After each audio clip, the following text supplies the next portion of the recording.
Hello, people. Some good news. Travel restrictions have been lifted, as in you don't have to bring your certificate to get in the country. That's it. Well, this is a continuation from the live stream last night. And so what I'm going to do is do the charts. Just excuse me 1 second. Just set this up. So let's go through the charts, which I should have done last night, which I normally do every week, but I didn't do last night, so I'm going to do them now, just to see where my forecast is. There we go. You don't have to see marked in mug either. Just going to convert that over. And we're going to share the screen. And here we go. Share. Yeah. Yep. So here we go. So the US dollar has been trending down slightly for the last few weeks, and we're in a downward trend, but this is going to bottom out and rebound. I'm very bullish still on the US dollar. I know it's not a great time for us guys to transfer money over, but I see the range between 33.5 and 36 this week, depending on what financial news comes into from the US.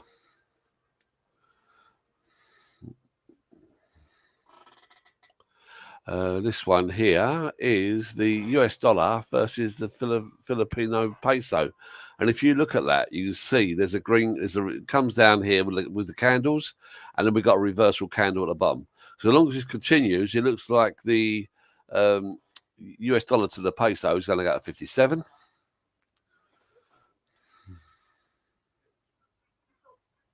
Making dinner. Hello, Mark. How you doing? All right.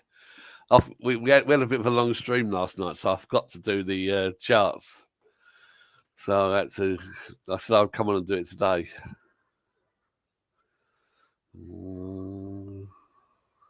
So you got that one there. This one here is Bitcoin. Bitcoin, I see. You got to be very careful on this Bitcoin. Just stay out of it. You know, I'm stuck into it so much. It's bloody crazy. I only got one, but I've got one at 48k. And that's why I say don't follow me, because you'll be fucking bankrupt. Imagine if I had 100 of them. I'm glad I haven't. So this is just bubbling along, but this is very, very bullish now going along here. I can see it returning to about 24, but when it is 24, I see it going back down to 10. So I'm staying totally out of Bitcoin. Just don't trust it. So I'm in it, stuck in it, can't do nothing with it. Yeah, it's good news on the certificate side, though, guys. You can travel in safely. Australian dollar against the Thai baht. So to do that as well for Chris. You know, that's coming down again. It's coming down to a bottom, so it looks like it's at the bottom out somewhere around about 23. But the high could go back up to 24, and that's like this week. That's looking quite good. So we were so far above the trend for a long, long while, and now we're below it, and now we've got to get above this red line. Until we get above this red line, that's a support line. That's like the moving average. Until we get above that, and we get a green candle above that at close, it's going to be very, very tough. But just transfer the money over when you need it. Two massive buys. I see natural gas. If this, I'm going to keep my eye on this week. I might have a little bit of this. This is natural gas, yeah. So it went all the way up because of like Ukraine, Russia war, etc. And then it started tumbling down. But we've now hit a bottom, and this is a massive support line here at $3.90. And I can seriously, I can see this going from $3.90 to 10. So this could go back up to where it was, which is about 9.5. So this could be a massive buy in natural gas, because at the end of the day, everyone needs natural gas. I just see it as I reckon this has been manipulated in the market to hurt the Russians, because they're the biggest supplier of it. Yep, I don't have to show that slide now because that's been scrapped. Yeah, baby. We are getting back to normality. Thank God for that. If anyone wants to jump on, off right in the stream, anyone wants to jump in, it's It's only my Australian friends in there anyway. I'll throw it in. Paste. There you go. Yeah. Yeah. At the moment, I'll just keep your money in Australian dollars at the moment. Yeah, I'll throw that in the chat. But if anyone wants to come on, then come on. Oh, Ronald, who's that? Oh no, it's me. Bloody fool, aren't I? I think who's coming in the chat? Someone Ryan live. That's me. Oh yeah, it is me. I still don't know what I'm doing on StreamYard. Oh, that was a good laugh last night, though. That chat last night. Wow. And the stream's still up. Haven't been taken down yet.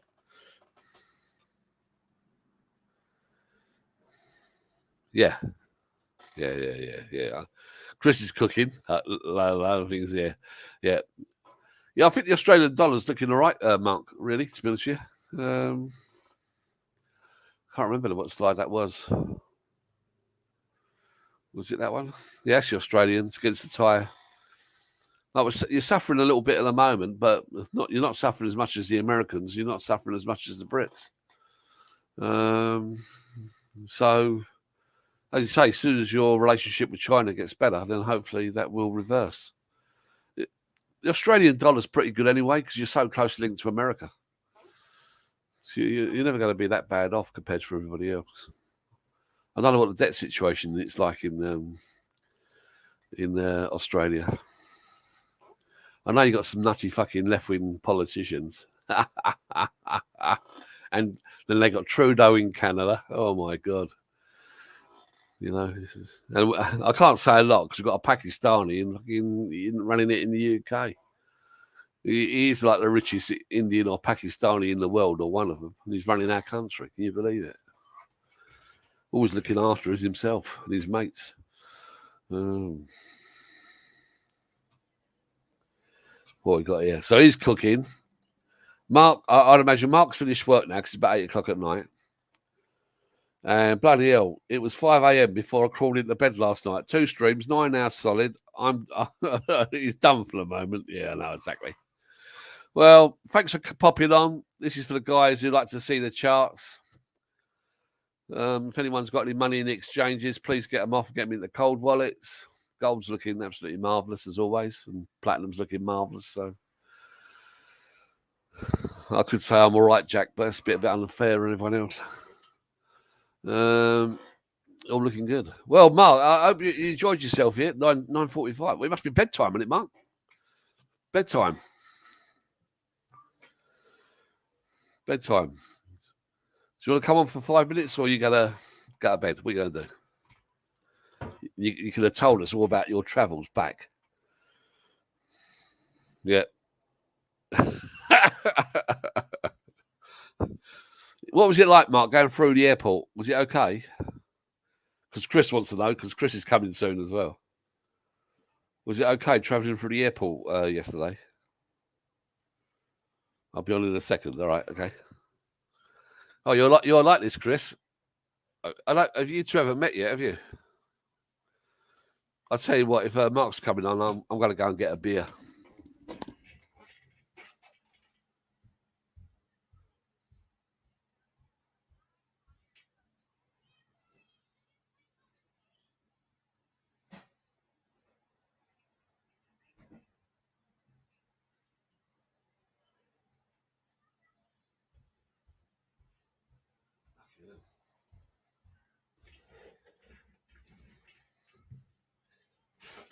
Wife.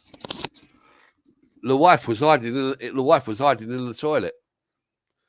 Because she's black, I can't. You know, she's so dark, I can't see her. She's in there, no light on. Bloody scared the bloody life out of me. I've got to get a beer. Yeah, it was a long stream last night, Chris, wasn't it? I was still knackered today. I went and had breakfast with Ryan this morning. Hello, Dave. Yeah, the link's there, Dave. The news is out about the travel, if you want to come on. They've dropped it, Dave. They've dropped it. You ain't have certificates to get in.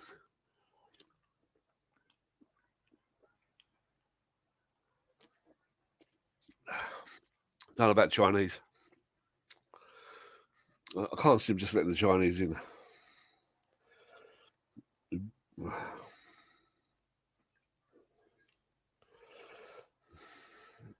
Oh, it's my UK phone. I always check it once a week. Really useful. It's really useful having a UK phone. If somebody wants to reach me in an emergency, they can do. It's got Dave, Mark. Yeah, Dave, they've dropped the restrictions, Dave. Well, they've changed it. I think we had to have a proof of vaccination, didn't we? Yeah. Well, what I was scared about, Dave, my vaccination I had over a year ago. I've had 3 Pfizer. I've never contracted. I never contracted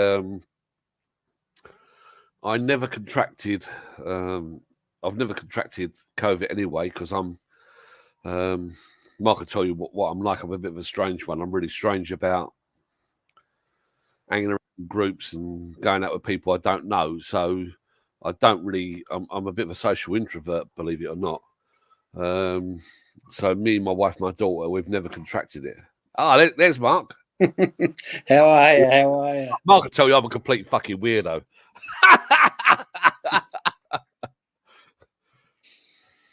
Yeah, so no, it was a good flight over. We left a little bit late, but we made up for it. And I got back into Melbourne at about 9:45, and I'm only living 10 minutes away from the airport, so $20 in an Uber, and I was home, probably in bed by about 11 or thereabouts by the time I unpacked and got the computer ready to go back into the office today. So, what was it like? What's your first day like?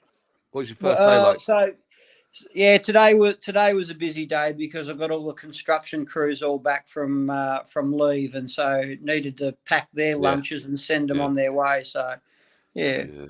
I was in Patty yesterday. It was a lot quieter today. I think a lot of people went home yesterday or over the weekend. Yeah. No, that makes sense. So it's still, but it's What was it? All right, going through the airport though. No issues going through the airport. Oh, look, no, absolutely a breeze. So there's no problems at all. So there was no one at security. So basically walked straight through. And it took about 15 minutes at immigration. It took about 15 minutes at immigration, which is pretty good. I've seen it a lot longer there. 15 minutes is average, I reckon. 15, 20 minutes is average. Yeah. Because on your visa, you can just come and go, can't you? Your visa, you can just come and go. Yeah. So... Because you got a multi-entry, haven't you? You got a multi-entry? Correct. So... Yeah. Yeah, and look, all the multi-entry is it stamps on my visa about when my OA visa ends. So my OA visa ends on the 14th of July this year. So now this was my 6th time back into Thailand since April of last year. And obviously the 6th one back out again. And every stamp says valid until the 14th of July 2023. So gotcha. Yeah.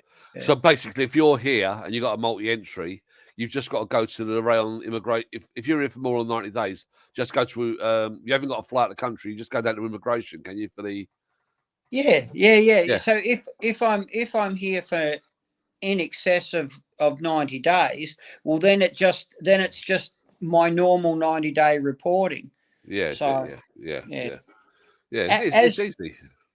Yeah, and I guess the multi-entry just lets immigration know that they don't stamp you in as a normal tourist. They stamp you in until your OA visa expires. So they look at the sheet and they look at your visa and they say, oh well, his year-long visa would have expired on the 14th of July. So every one of those stamps, all 6 in. Don't run out in 30 days, or 45 days at the moment. But let's just say 30 days because the 45 is about to end in 2 months' time. But it just said instead of the 30 days, I can stay all the way up until my OA visa expires, which then you Okay. go, then you do what you do. You go pay your 1,900 baht, and you ask, Yeah. "Pretty please, can I stay for another year?" So Exactly. Yeah. That's what I do. It's really, really easy. It's really easy. Hello, Tim. How you doing? Tim's in the chat now. Jim, Dave, everyday part of life. That's Mike. That is a great guy. Yeah. But it's I've come back to Melbourne. It's the same heat, same temperatures in Thailand, but completely different heat. Melbourne is very, very dry heat. Where All right. obviously So in you got Thailand, no humidity. Yeah. You got no humidity. no, and it's no zero humidity here. And and what is it in Ban Chang or Thailand in general at the moment? It gets up there a little bit. So Yeah, it can do. It can do in April and May. It's quite good at the moment. It's 55 at the moment. 55% humidity. okay, yeah, It's 29 here now. It's quite warm today. yeah. Yeah, 29. 29's okay though, you know. Yeah, no, I think it was about 28, 29 today Yeah. in Melbourne. So yeah. It was cold last night. It got down to about 22. Yeah, I think overnight was about the same. As I said, this time of the year, January is pretty much the same temperature. It's February when we start pushing towards 40 degrees. So Right, okay. That's good. That's good. Mm. So you're back in April. Yep. So I'll come back on the 31st at this stage, come back at the 31st of March. And Yep. I'll probably stay the full month because we've got a long weekend at the end of April, which I'll take advantage of, which is Anzac Day. So we Australia and New Zealand have a day off to remember Gallipoli Anzac Day. So yes. Somebody, the chap called like Parker, I think, they're saying that the vaccine requirement didn't make any sense because of it doesn't stop transmission, which is, if you're vaccinated, which is true. So no, it doesn't. The whole, nor do masks either. Me and Mark are pretty well anti-mask. Yeah. I was talking today to colleagues at work, and I've convinced my missus now is if we go to Robinson, right, is that before she used to get out of the car, she'd put her mask on to walk across the car park, and I go, no, you're in the open, you're out in the open. Why are you wearing a mask? Yeah. Oh, I don't. And this ties up Thai people. This sums them up, right? Yeah. Oh, I don't want them looking at me and thinking bad of me. And me, I go, I don't give a rat's ass if people want to stare at me because I'm not wearing a mask. I said,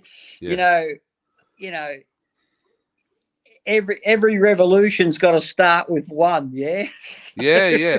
Well, I go to Robinson's quite regularly, and when I go to Robinson's now, I never wear a mask, and I'm not getting as many dirty looks. No. I was in there last week. I was in and out of Robinson's, and I didn't. I put it underneath my chin just to pacify my missus. Yeah. But I didn't get one look from a Thai person. Honestly, I looked around to see whether or not I was making a scene. No. Yeah. No. I just don't. I don't wear them. Don't want to wear them. Not gonna wear them. Period. If I've got to wear them, I don't go. Yeah. Yeah. Everyday part of life. Whereabouts are you? He's in Australia, right? I'm sure he is. Is he are you a healthcare professional or something? So that may make a difference. But look, we haven't. Ever since I came back to work in April, haven't seen a mask. What's this? I can't read that because some guy's you've written in jabber language, mate. I can't understand the word of that. If you put it in Spanish, I'll be able to understand it, but I don't understand what is written there. Is that in Vietnamese or something? What is it? No, that's Thai. That's Thai. You call that Thai, do you? Really? Yeah, that's Thai. Christ, how long have you been living in the country? Only 2 years. Yeah, baby. I don't speak a word. Swallow cup. That's my limit. Is that your limit? Yeah. Well, my wife always said to me she'd never teach me Thai. I'm married to a Thai person, and I've got a half Thai child, and she always says to me, "I never." I said, "Well, why is that?" She goes, "Because you're going to speak to other women." Oh, so if I was to say to you, Sawadi P Mai, you wouldn't have a clue what I'm talking about, would No, you? I've got no idea whatsoever. It sounds like a beach to me. It's Happy New Year in Thai. Oh, is it? Is it? Yeah. Working the elderly, social support, but the strange thing is they aren't required. They aren't required to wear them, just the workers. Yeah, I also as well, I think it's very hard for the elderly as well, because a lot of the elderly, especially when they've got like Alzheimer's and they're deaf, they've got to see the lips to move to understand what the carer's saying to them. Yeah, look, you know what? It's always, since day one, 50% of scientists said masks are useless and 50% of the scientists say they are effective. Yeah. I'm not a medical professional. I'm just a dumbass electrical engineer. But I understand why working in hospitals and elderly care and all the rest of it, and it is what it is, unfortunately, for you, everyday part of life. I mean, if it's a requirement. Yeah, I think in the early days before the vaccine, what my wife was always scared about was going to work and infecting even one of the patients, infecting one of the patients and that patient dying. She said to me, if I'd done that, I wouldn't be able to live with myself. Yeah, look, I get but that. She went to extremes though. It was in the UK and she's washing herself outside in minus. It was like -3 outside, and she's showering outside. Yeah. I mean, when this first started back in 2021, when it first started in about March, April, I was working offshore, so I'd have to travel down to South Gippsland. I'd have to travel about 150, 160 k's down the road to catch a helicopter to go to work. Now, my mum lived on the way, right? She lives in South Gippsland, Okay. but and she said, "Oh, I haven't seen you since you've come back," because I was in Thailand for a couple of months before I came back to work, and I haven't seen you since before, you went over, and I haven't seen you for Christmas. It's now March, right? I said, Mum, I don't know enough about what's going on to put you at risk, and you're 80, so it's better that I don't call in and see you until at least we know a little bit more about what's going on. So, and I meaning that I didn't want to take the risk of they were always saying back then, they were the first ones to say it was going to be the elderly, which was the most vulnerable. But then in the end, the government just said, no, everybody's vulnerable. Yeah. Well, Melbourne's just a place on its own, isn't it? Really, because in the lockdown, it was like 1984, wasn't it? We were the most locked down city in the world. Well, the crazy thing was the parks were closed, but the brothels were open. Tell me about it. And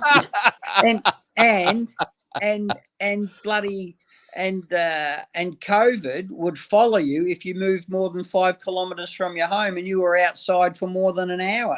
It was I remember talking to you online, and you said to me, "He goes, I can't say anything. I've just gone 5 kilometers from my home." You went to a mate's barbecue or something, and you said, "I've escaped." You said,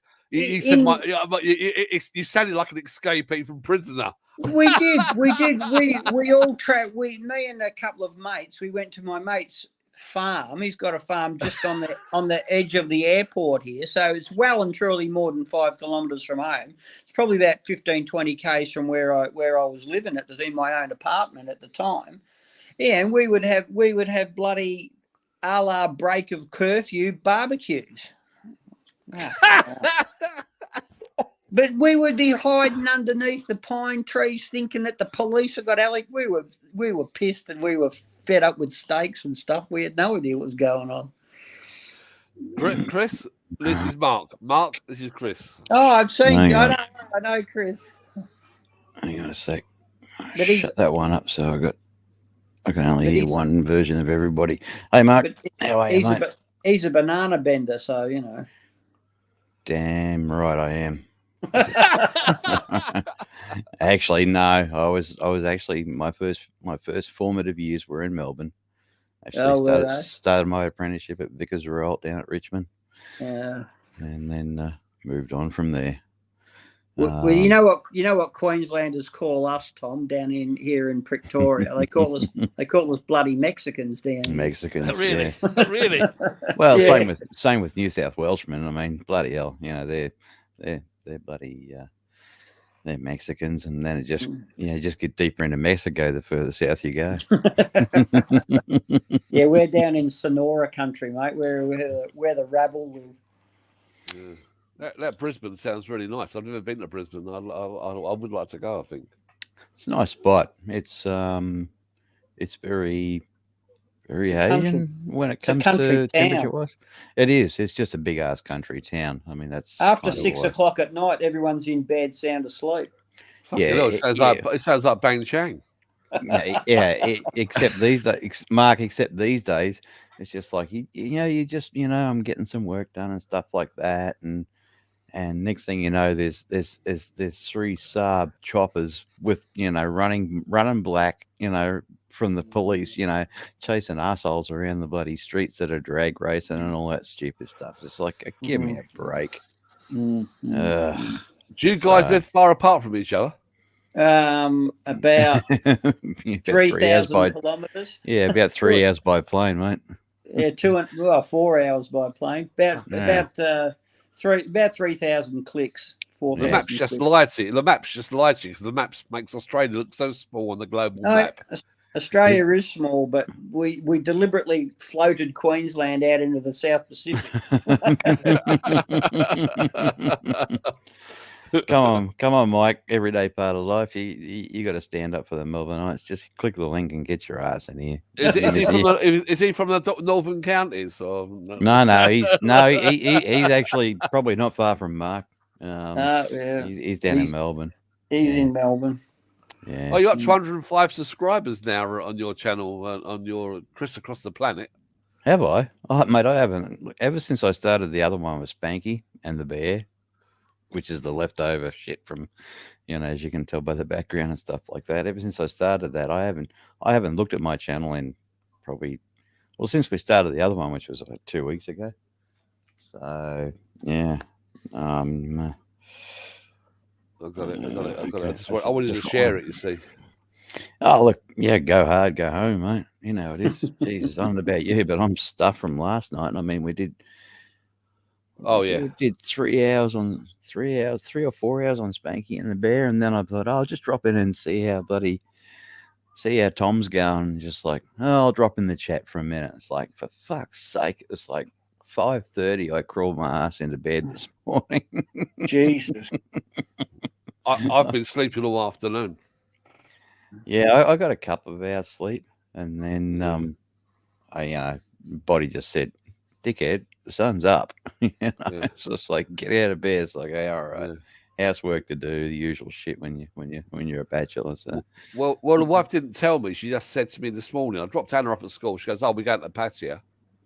I'm not going to say no.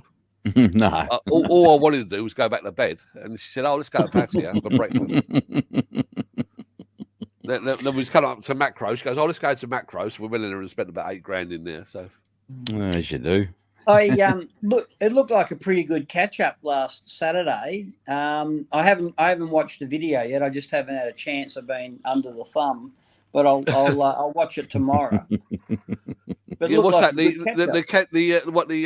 YouTube Nomad catch up? Yeah. Yeah, 1669 or whatever. Yeah, that was really good. That was like really surprised me. Over 30 people, Mark. Yeah. But we had a few nomads there as well, so it was quite good because what I've joined a couple of Thai nomad groups as you've picked up on. So I advertised on there, so I've got a few guys out there to come as well. Those really nice good guys. No, I just wanted to have a nice, quiet afternoon. Mate, you was going home. Went down to Pala Beach here. That beach is That beach is deserted. Every time I'm down there, it is just deserted. And we walked past one of the resorts on the road on the beach to Utapao Hello, Airport. It's Mike. How are you, mate? Hey, Mark. Hey, Chris. How you going? Yeah, good. Beautiful. The best city in the world, right behind me. How are you, Mike? Yeah, Nice right, to meet you, right, Mike. right. Nice to meet you. Yeah, good Yeah, to meet you. Mike, Yeah. Mike. Mark, Yeah. Mark. You in the same? You in the same town or not? You in different? Well, I'm in Essendon. Oh, okay, I'm way out in the sticks in Pakenham. So you probably passed me when you head down past your mum's and down that way. Yeah, I used to live in. I had 6 acres in Harkaway. Oh, okay, down. Yeah, I've only been here for three and a half years, I think. Three and a half years. Yeah. Well, you know about what? 3.5 years. You know what we call Pakenham, don't you? We call it Pack Vegas. I tell you what, it's growing like you've never seen before. It's crazy the amount of houses they're building, but they're not just houses; they're building these. Oh God, they're just horrible. Yeah, horrible, well, I moved flat things. I moved in. I bought my first house was in Berwick in 1996, and at that stage there was land between Berwick and Beaconsfield and Officer, and farmland between Officer and Pack Vegas. Now it's just the whole. It whole just continues on. Yeah. That's it. We're still classed as Melbourne metro area where we are. Yeah, I know. Yeah. Office is not a bad place, or Berwick. No, I got sick of the commute from Harkaway. Plus, I had an ex-wife, so sold the. She bought me out of the 6 acres in Harkaway, and I bought up here in Essendon. It was only 8 minutes down the Tulla to work in West Melbourne. So. Oh, much better, much easier. Wow. Oh yeah. And that Monash Freeway, mate, they call it a car park with a very good reason. Yeah. Welcome to it's like the M1 in Brisbane. It's just like it's a never-ending freaking work zone. They just finish one bit and they start another bit and all the rest of it, and it drops from 100 down to 80 and all the rest of it, and you think, great, and it's fine for a week, and it's just like, hey, our wonderful local government has decided to go from 4 lanes to 5 lanes, and I'm like, oh, screw you, It's just like, I'm over it. Yeah. I think they've finally got it done from somewhere near Warrigal Road, I think. Back out this way. I think it's finally done after 4 years. For the second or third time. Yeah. No, I grew up in Nyora, so if you're further into South Gippsland, down that area. Oh, okay. I don't travel down that. I used to travel down to Paynesville because the ex in-laws were down there. It was beautiful down there. We used to go down prawning down there, and it was just fantastic. Nice place, but I haven't been down there in 5 years probably. Yeah, down the Gippsland Lakes, it is very nice. Yeah. Oh yeah. Yeah, absolutely. Spent many a young bloody the old man built a rather large boat. Well, he did, and I oversaw proceedings and supervisor. Chief supervisor, and that's it. It was 45-foot cabin cruiser, and shit. It was the largest thing that we could. It was half an inch under the legal limit on width that we could actually tow behind the old man's. It was an old Jaguar, not a new one, but it was old, and it weighed 2.6 tons. It was the only thing that you could tow the boat with, and the whole lot wouldn't go sideways down the highway. And we used to go down to Gippsland Lakes each summer and stuff like that, and spend 2 to 3 weeks just live on board. And but the funny thing is, it had a not a 351, but it had a 352, an old Ford V8 in it, and it was funny to see this 40-foot bloody cabin cruiser, and I was, as a kid, I could water ski behind it. It was funny as nice. These people are going, what the things you do as a kid. Crazy. Yeah, it's beautiful. Yeah. Actually saw some dolphins down the lakes down there once or twice. You see any dolphins down with the mankinis on the beach yesterday, Mike? No, just one female with the thong on. Okay. After you mentioned it, there is one there. I couldn't look too much because I had the boss right behind me. That's right. Yeah. Oh yeah, that was funny. I'm still getting some work done, some editing and that, and it's just like, oh, Mike pops up, and it's just like, oh, Mike's on the beach. Oh, damn. Yeah. It's just like, where's the missus? Oh, she's not here at the moment. She's gone for a walk. Yeah. She said, I said, I'm going to do a live here. She said, oh, wait, I'll go for a walk and then you can do it. Okay. And then she sort of come back and I thought, oh, you're back quick. It was like half an hour. I thought, go for another walk. Just come back. Actually, how did... I'm not being derogatory or anything at all. How does she find Australian weather and, the beach and the dry heat and all the rest of it? I mean, it's totally different to where she's from. It's. I mean, where she's from is a place called Blagoveschensk. It sort of borders China. So if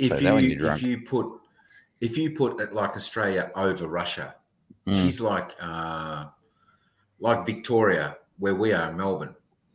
Okay. So it sort of borders China there. And in her winter, it gets down to -30, snow covered. Yeah. So it's brutal, so it's on the opposite side of Moscow, I think it is. Yeah, it would be. Yeah, it's on the southern side of Moscow. Southern? Yeah, southern side of Moscow. Yeah. Yeah, on the right. So yeah, it's just like Australia, but if you just put that over a little bit, but yeah, she likes it. She finds the weather here fine, not a problem at all. She loves going to the beach in the warm weather. Hang on a minute.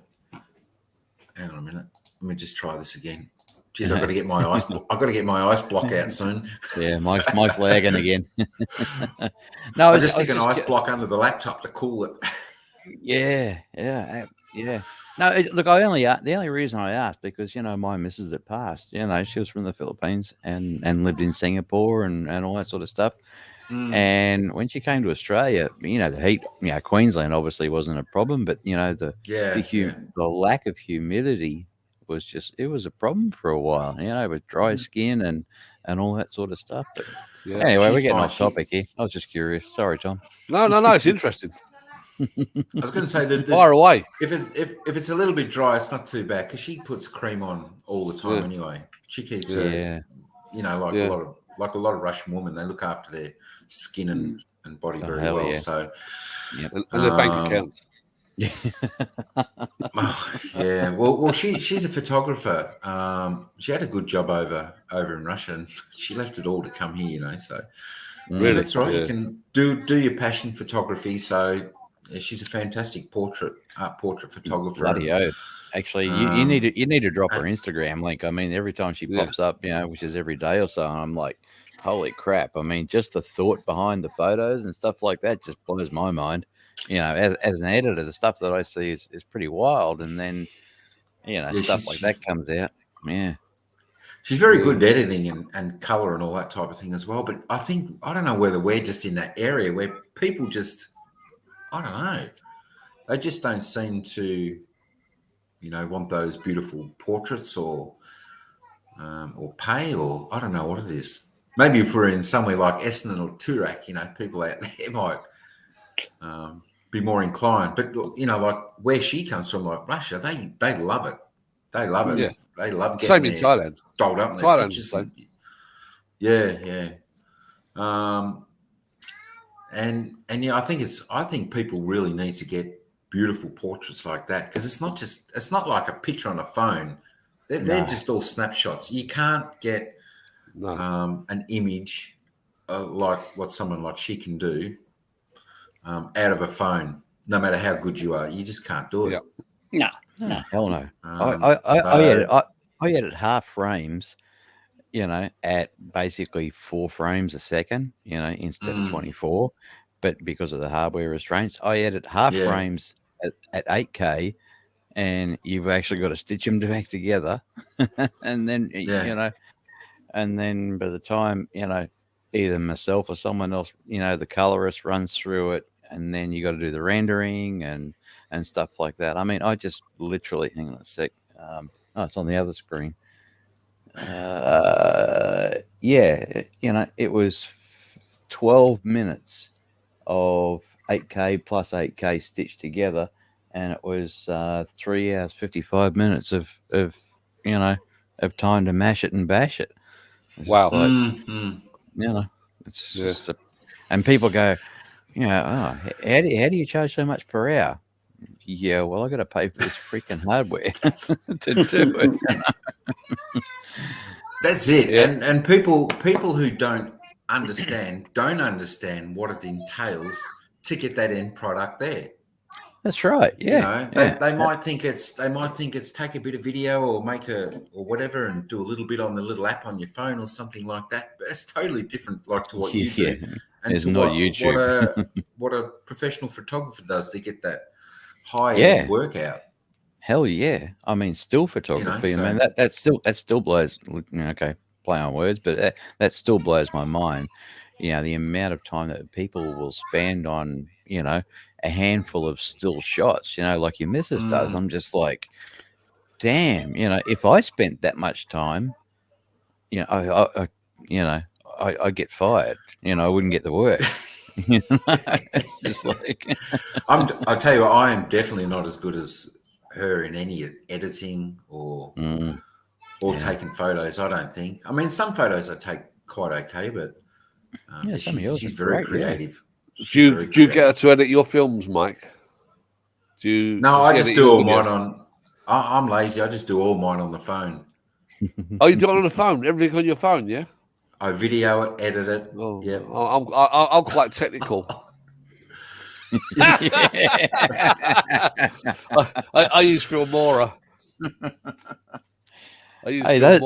Those bastards just went and bloody screwed everybody over with their Yeah, they've backed down. They've backed down now. Oh, have they? Oh, really? Yeah, because of the outrage. Because I wrote to them. Because every time I turned on Filmora, they're saying, "Do you want to upgrade to 12? But you got to pay more money." So I wrote them an email. I didn't know about the online campaign, but I wrote them a very, very polite email because I'm a polite type of person, as most people. Yeah, and I said to them, "Look, I paid $85 for this. And I don't know where I'm a retired pensioner. I don't know where my next dollar's coming from. I've got no idea where my next dollar. I'm so poor. I said, so can you just take that thing off? Can you stop the upgrades?" Because I'm never going to pay you any more money. That's it. I paid you a one-off license fee. That is it. I'm not that technical, and that's what I want. Like they wrote back and said, "We're in discussions at the moment." That's the email I got back. Then the next thing I heard, it was like, "Oh, thank you very much for your contribution. You can upgrade to 12, and we'll never do this again." It was a disaster for them. It was a marketing disaster. The backlash that I saw online just floating through, because we use Avid Media Composer. That's it's corporate software, and everybody's jumping up and down about prices for this and that and all the rest of it. But we saw this social media spike on Filmora, and I thought, I got to go and have a look at this. And I went, "Oh Jesus, that's a bad move, boys." Yeah. I can't believe if you don't want to pay for it, do you? Don't want to pay. Yeah. What? You shouldn't have to. Why would you buy a life license and then have to pay for upgrades?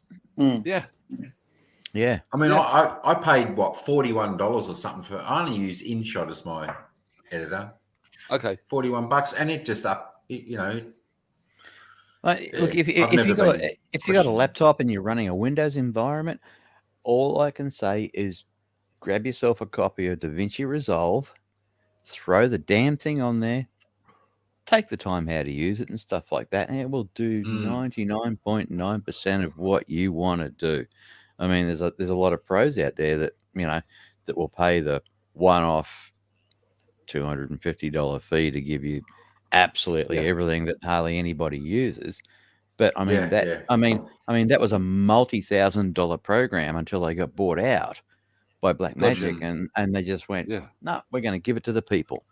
Mate, it's an awesome product, absolutely awesome product, and it's not DaVinci Resolve. Da Vinci Resolve, mate. Yeah, like Mark's been taking some really good photographs on Instagram. You know, he's taken, on the beach with his missus and everything else. Yeah. And I actually thought to myself, it's a shame you didn't convert those into little 15-second, not for everybody else, Mark, just for yourself. Oh well, I might, but yeah, I wanted to thank Chris for his positive comments, but it's only because my missus is on Instagram, and I thought, well, I'll go on Instagram as well, and you just see there's some, I've got an engineering background, so I'm not creative, but you see some. I'm guessing, Mike, you're missed by the sound of it. She's very, very, very creative, and I know the two guys on the bottom of the screen here, obviously very, very creative, and I just think, you know what, you don't just have to go click, take a selfie. You can, and I started experimenting a little bit with it, and it was Mr. Mitch, I've got to say, who done the little videos of you start off at someone's feet and you come up and then you find a glorious sunset. So I've done a few of them now. Yeah. Well, Mitch was a classic, because there I am doing like 10-minute videos, which would take me about between 3.5 hours and 4.5 hours to edit. Mitch goes on, does one video, gets 12,000 fucking views, and I've got like 76. And I'm thinking to myself, what the fuck am I doing? What am I doing? He was the superstar moderator of YouTube, wasn't he? He's a very lovable guy. He's just a great guy. He's a real good friend of ours. Oh, Catch Bay's in the Catch Bay's saying, any ideas for freelance editors? I have a ton of videos, but I don't have anyone to edit those 2-minute videos anymore to edit. But I don't have any more or anyone. Yeah, big difference there. Or anything. He comes from Finland. He's from Finland, Catch Bay. It might be anything to edit. It might be any, because he's looking for a freelance. You can jump on Catch Bay if you want, because his English is excellent. Yeah, he doesn't have. By reading that, he doesn't have an editing program to do his videos. Okay. He wants them edited to 2-minute bits, down to 2 minutes. You're saying Da Vinci. You're saying, Chris. Yeah, is Da Vinci very similar to Filmora, Chris? Have you seen Filmora? I know it's a bit below you, but have you ever seen it? No, it's not. It's not below me at all. Anything that edits and puts something decent that's good and it looks reasonable. Well, you like my Star Trek shorties, didn't you? You like my Star Trek shorties. I peed myself laughing when you first came out with that. I didn't care what you put it out on. It was funny as hell. I had like 9 layers of video and fucking sound for that stuff. I kind of figured that in the background, but I didn't care. I was the point is I was more engrossed in just like Robert Mack. Holy crap! This is funny as hell. I mean, Tom's just gone above and beyond. I don't care what you were using, and that's how editing should be. Yeah, but use the inspiration behind it, though, Chris. Because when I done it, I thought, I hope Chris sees this. I hope Chris sees this, because, Yeah, I did. Yeah. Rob Mack. Brother, you're in Rob. I think he's in Vietnam now. Are you in Vietnam, Robert? You've got to be close to being back in Vietnam. Yeah. He's going to be there for the 20th, is it? The Chinese New Year? I thought he'd gone back. Whatever it is. Gone back today, I thought. Yeah, it was today he was pulling out of town. That's great news on the visa, on the restrictions of travel. It looks like you just come and go from here now. You haven't got to show no vaccine. That's for today. It could be different by tomorrow morning. It changes so quick, doesn't it? So has it changed a little bit? Because I didn't watch the Thai news today because I was busy. So are they dropping this? You got to show your vaccination certificate, or is that still? Yes. It's dropped. To an hour and a half ago, it was dropped. Yeah. So by the Tourist Ministry and Economic Ministry and everybody else. Pretty much, yeah. I mean, look, as much as I hate 3AW and stuff like that and Macquarie Media, Tim from TNT is pretty much he waits and sits back. Might be an hour. He might be an hour or so later than others, but he was in his car, stuck in traffic, and he just came out with, "Here's the facts today." I mean, that was like an hour or nearly 2 hours ago, and said, they screwed up. They realised they screwed up a particular person. I won't say who in the Thai ministry, and they've dropped the whole lot at the moment. Hang on a minute. Sorry. Gesundheit. Bless you, my son.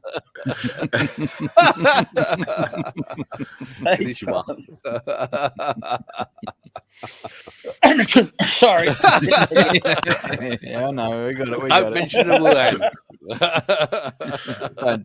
No name dropping here, mate. Hello, John. Don't mention the John. Wuhan. Hey, John. Good to see you, mate. Yeah, because I like Tim, so that's where I get my news from too. So, yeah. Well, when he done it, when he released that, I saw it. I thought, I might as well go live, because we was all talking about it last night, and then last night about it was so late, I didn't do the charts. So I'll do the charts first and do the Wuhan news. Because I wasn't sure whether last night the channel was going to get taken down. Yeah, well, I'm surprised it didn't. Not because of me. I was okay. I was. You I was were compos mentis. There was a couple of us that were, a little bent, whatever you want to call it. Well, the trouble is, I had about 5 beers, so everyone knows me. I don't really drink anyway, so I was drunk anyway. I agree with that comment.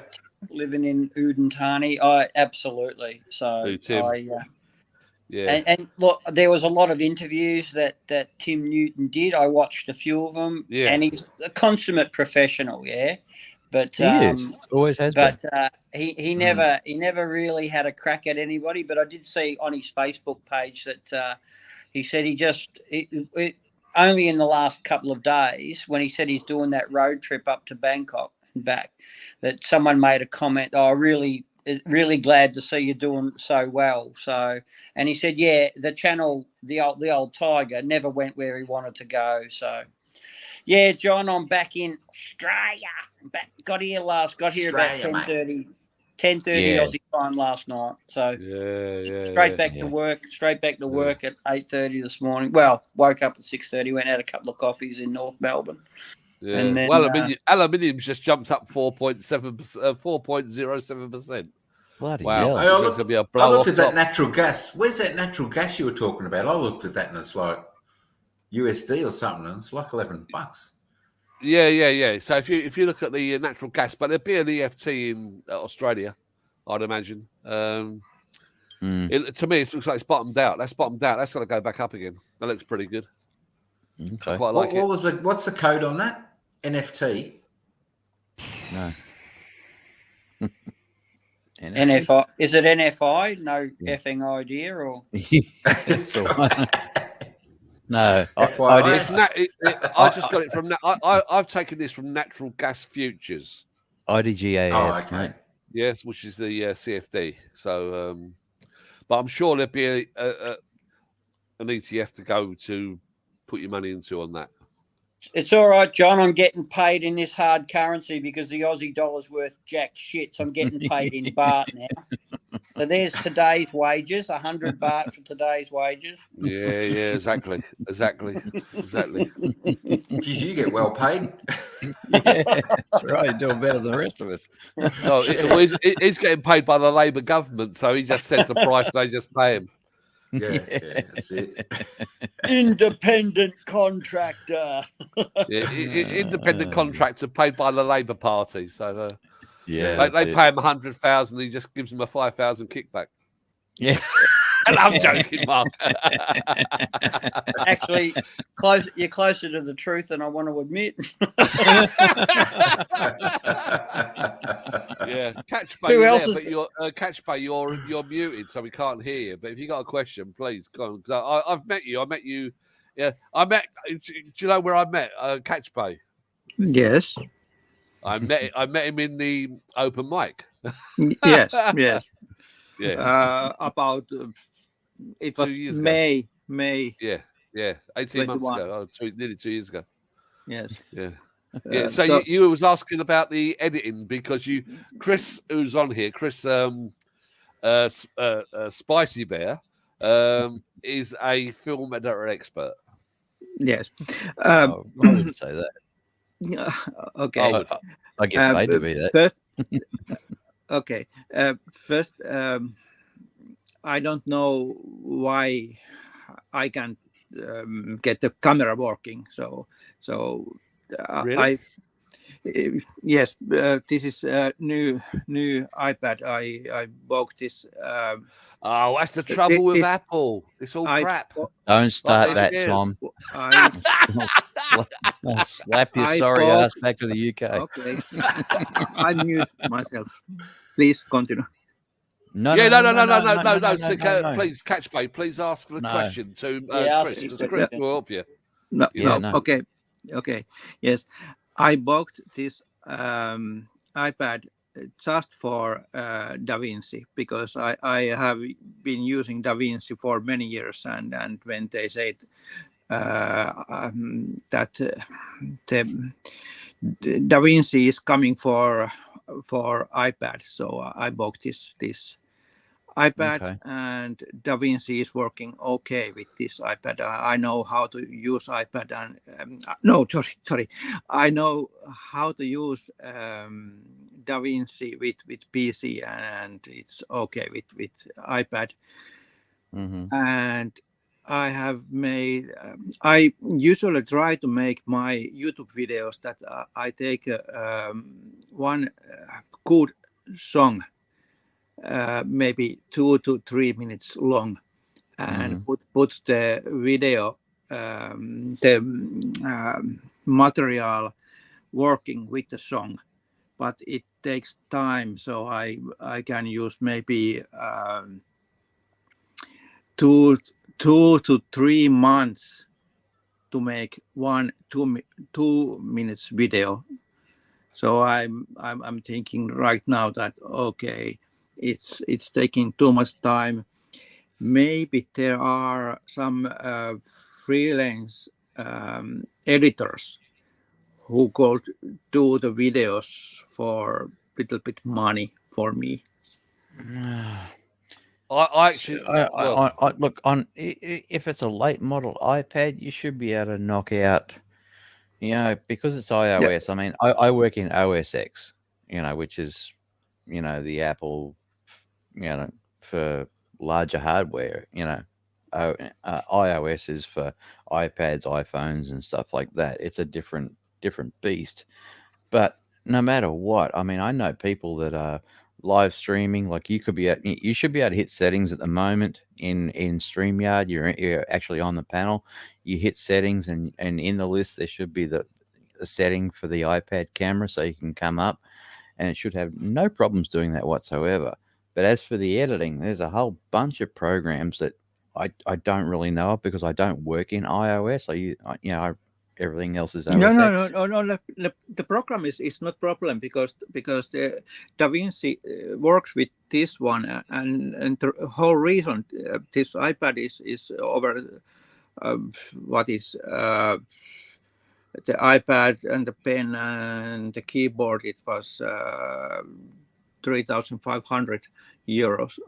So and DaVinci, I have DaVinci keyboard, the speed editor, and I have full license for the PC. So the software is not a problem, and the computer is not a problem. But I don't have anymore the passion to edit videos. Okay. So but I would like to publish videos, but I just doesn't.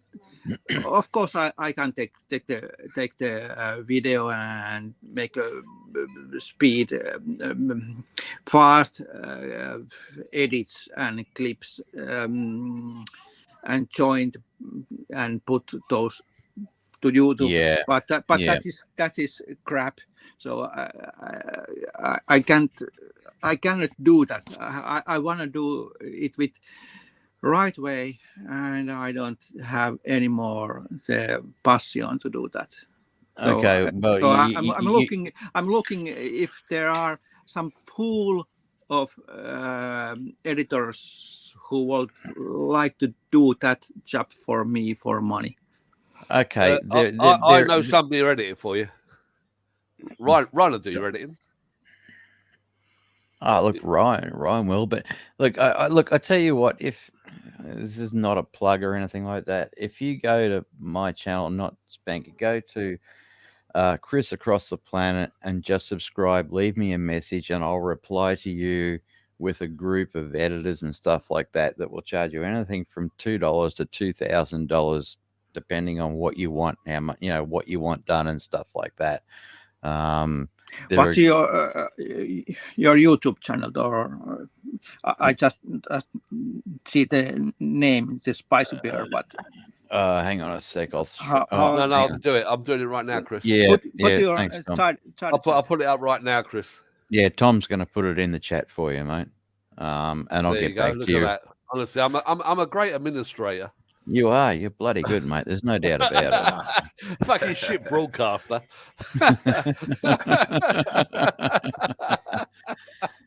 Everyone's got their limits. Yeah, Catch Bay, look, just drop me a message there and I'll drop you into a list of people that'd be more than happy to help you out with, small time stuff, for YouTube or stuff like that. That's not a problem. I mean, YouTube is great. It is what it is and stuff like that. But there's a huge gap. It's not just YouTube, because I want to have some memories. But when you are out there and you are shooting about 2 hours video, you doesn't want to check 2 hours video. You want to get short memory which you can share. Absolutely. Yeah, to be honest with you, Catch Bay, you want a channel similar to mine, where I've done videos, so in 10 years' time, my daughter can look back and say, "Oh, that's what my dad was like." He was a nutty fucker who ended up having a joint on YouTube. No, but it's also when I take her to the temples, when I take her to the elephants, and she's got to have a memory of that, because it's really important. Because when I was a kid growing up, my dad never done anything like that. So so it's more it's like a life diary. Yeah, absolutely, yeah. And Catch Bay, I mean, that's where you have to come into it. I mean, anybody can edit for you. I mean, I could edit for you, but it's expensive, trust me. By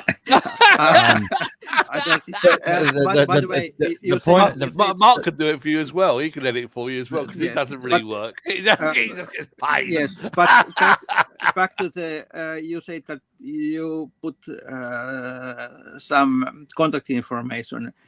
I cannot find it. Is it general chat or side chat or where? Oh, if you go to Chris, if you go into that link which I've put up, which is Chris's channel, Chris Across the Planet, and then if you go up into that Catch Bay and go into the About page, which is the last tab on the right, go down the page and go View Address. Yep. Sorry. I'm so sorry, but okay, right.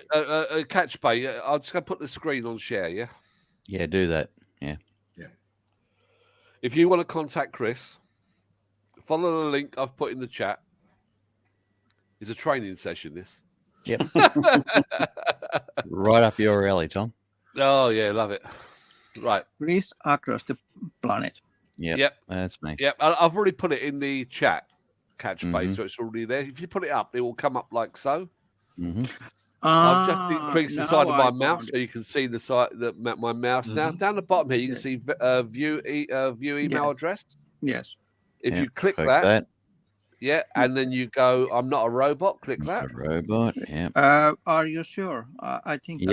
Sometimes I think that I'm a robot. Well, he works in Catch Bay works in IT support. Ah, cool. Yeah. So he's so his email is nomadproductions, one word, at pm.me, which is quite a nice email, really. Yes.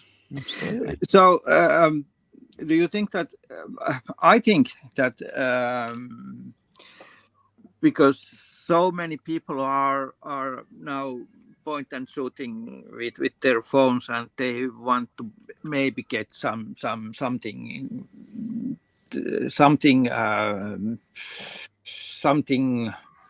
which is not garbage, then there will be no such thing as garbage.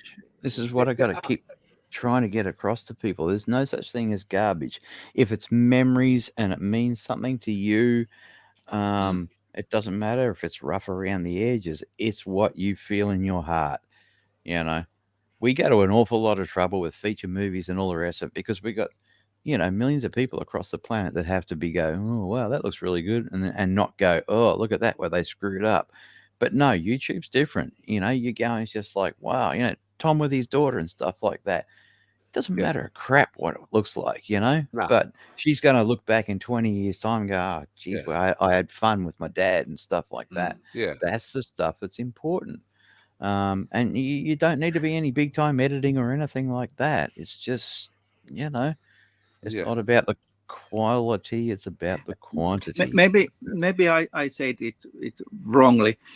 I meant that because it's so easy to get a lot of material, and to I think that there are a lot of people who are making a lot of material and they want something small and nice. So there won't be need of service like this kind of what we talked a few minutes ago. So that some people who are learning to edit and they maybe can get some money to edit people's videos to some kind of format. I think all I can say is don't try and cram your memories into shorts or 2 minutes or something like that. If it takes 5 or 6 minutes to get across your story to a loved one or whatever, let it take that long. It's as simple as that. And if if you've lost the passion for editing, hey, I get that. We've all done that at times, and turn the power off to the edit bay and just that's it. I'm going on holidays for a week or whatever. But you come back to it and you go, all right, with a fresh look and go, all right, this is the message that I want to give to my friends, my wife, my kids, or whatever. And it doesn't matter how long it takes. Take an hour of footage and go, all right, well, we don't want to see the seagulls. We don't want that and all the rest of it. And then you go, hang on, these seagulls with my daughter on the beach and stuff like that. You choose the parts and go, all right, there's this block, that block, and that block. And then you've got a choice and go, I'll send that to an editor, make it look good. Or you can go, I can do that. It's not rocket science. Just bolt it together or have someone bolt it together for you. But at the end of the day, you're still going to have to choose the bits that you're passionate about and either give it to someone or do it yourself. No one can choose that for you.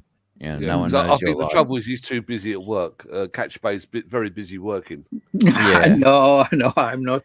I just the whole reason why I bought this new iPad was that because DaVinci was coming to iPad and it's here and it's working okay and everything is fine. Yeah. But like my last Thailand trip, I was last month at Thailand and I will be this or next month back to Thailand. And I have so much good material which will make 10 or 20 good nice YouTube videos, but I just maybe I try to do too much. I try to shrink the whole story to 2 minutes. 2 minutes is the maximum. And I'm writing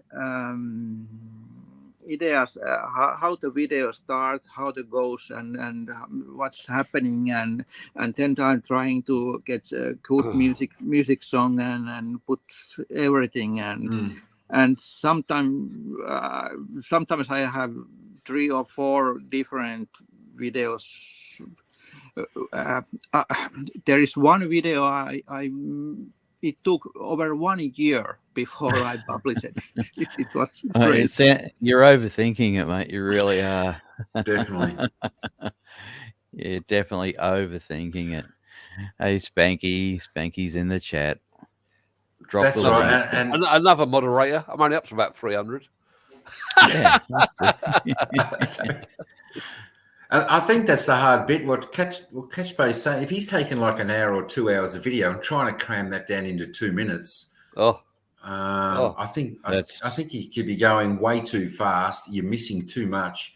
I think you really need to extend that. Personally, I would extend that to 10 to 15 minutes. Absolutely. For YouTube and personal 2 minutes. Yeah, 2 minutes is going to be gone, and you're not even going to be able to see what you want to see. Dave had the same problem, didn't he? Dave had the same problem as well because Dave had like, what is it? What did he say? He had like 450 minutes of footage or something, and he said, "I'm going to break it down. I'm going to break it down into 45-minute each." And I said, "Well, forget it. Nobody's going to watch it."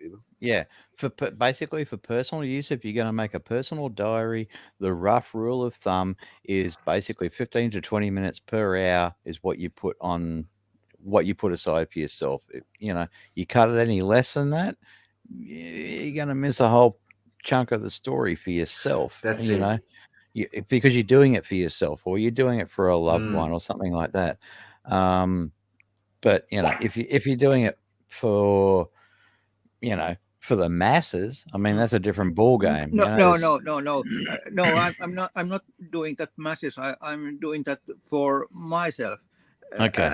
And because and your partner as well, and your partner as well, Catch Play, yeah.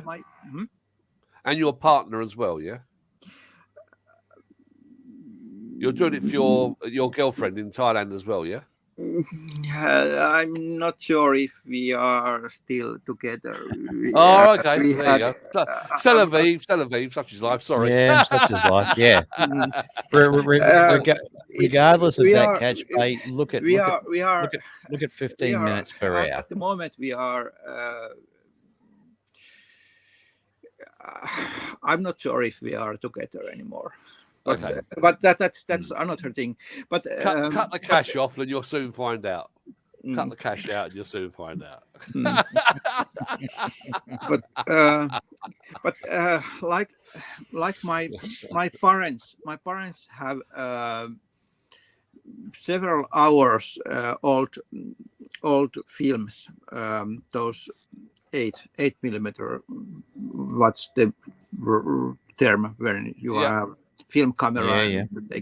And nice. My mother edited some reels which are about maybe 1 minute long, and there are hours and hours and hours that material, and nobody will never ever see those films, which are very important for me because the format is wrong. So now I'm thinking that, okay, my hard drives have a lot of video material, and when those drives die, no one will never see what was important for me. That's why you got to get it in the cloud. I'm thinking to do those small snippets and store to the YouTube. Yes. Not for masses, but maybe my grandchildren maybe someday finds those snippets from the YouTube. Absolutely. Look, Catch Bay, absolutely. The standard saying is, unless you've got your data in 3 places, you don't have it backed up. That's just it's as old as the hills. And these days, at least one of those places needs to be in the cloud, because the cloud is actually backed up. Oh, here's my the other half of Spanky and the Bear, Spanky herself. Welcome to the I never had a song on this channel. Well, there you go. Spanky, Hi, everyone. You are the first woman on Tom's channel. You are privileged. I'm lucky. Yeah. You are. You're you're not privileged at all. It's just, it's more like guys down the pub, really. But I don't normally come on this early anyway. Hello, so this everyone is in the friendly. chat. Yeah, it gets a little roughy, Spanky sometimes. So yeah, only at the night time, though, Spanky. It's nothing serious. It's just that we just go down to the local marijuana shop and. Yeah.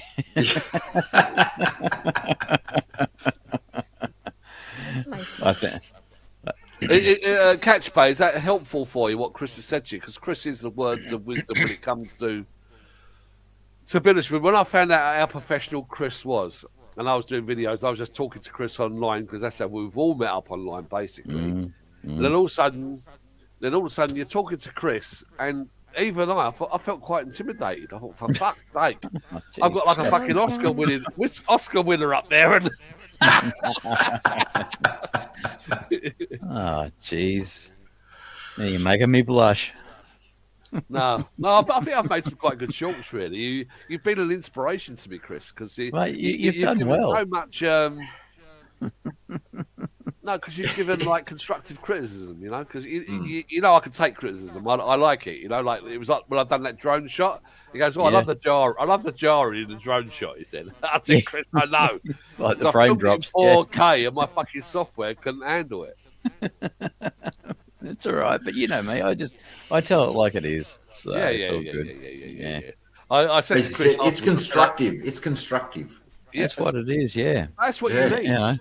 That's what you need. It's right. Somebody saying, "Oh, all your stuff is so marvelous." Well, I'm sorry, mine isn't. It's far from it. It's far. It's like when I'm bad. It's like if I do stuff wrong, Spanky, she gets the stick out and starts swatting me, and it's just like, all right, what have I done wrong? And I'm like, that's how life works. Yeah. We all like being spanked. Hey, Tom, I reckon Catch Pay likes being spanked as well, but I'm sure he's found the information useful. Yes. Because he's from Finland, and people from Finland like being spanked. Yes, Finland, I have been at the castle at Pattaya. If you have been you don't know castle? Yeah. No, what's it called? Castle. Castle. No, I've never heard of it. What was it? Is it an SLM place? Is it or something? Or... Yeah. You can Google it. You can Google it. When people start saying Google it, you know it's bad. Isn't that the one where there's different levels of? I've seen a video. I think it might be.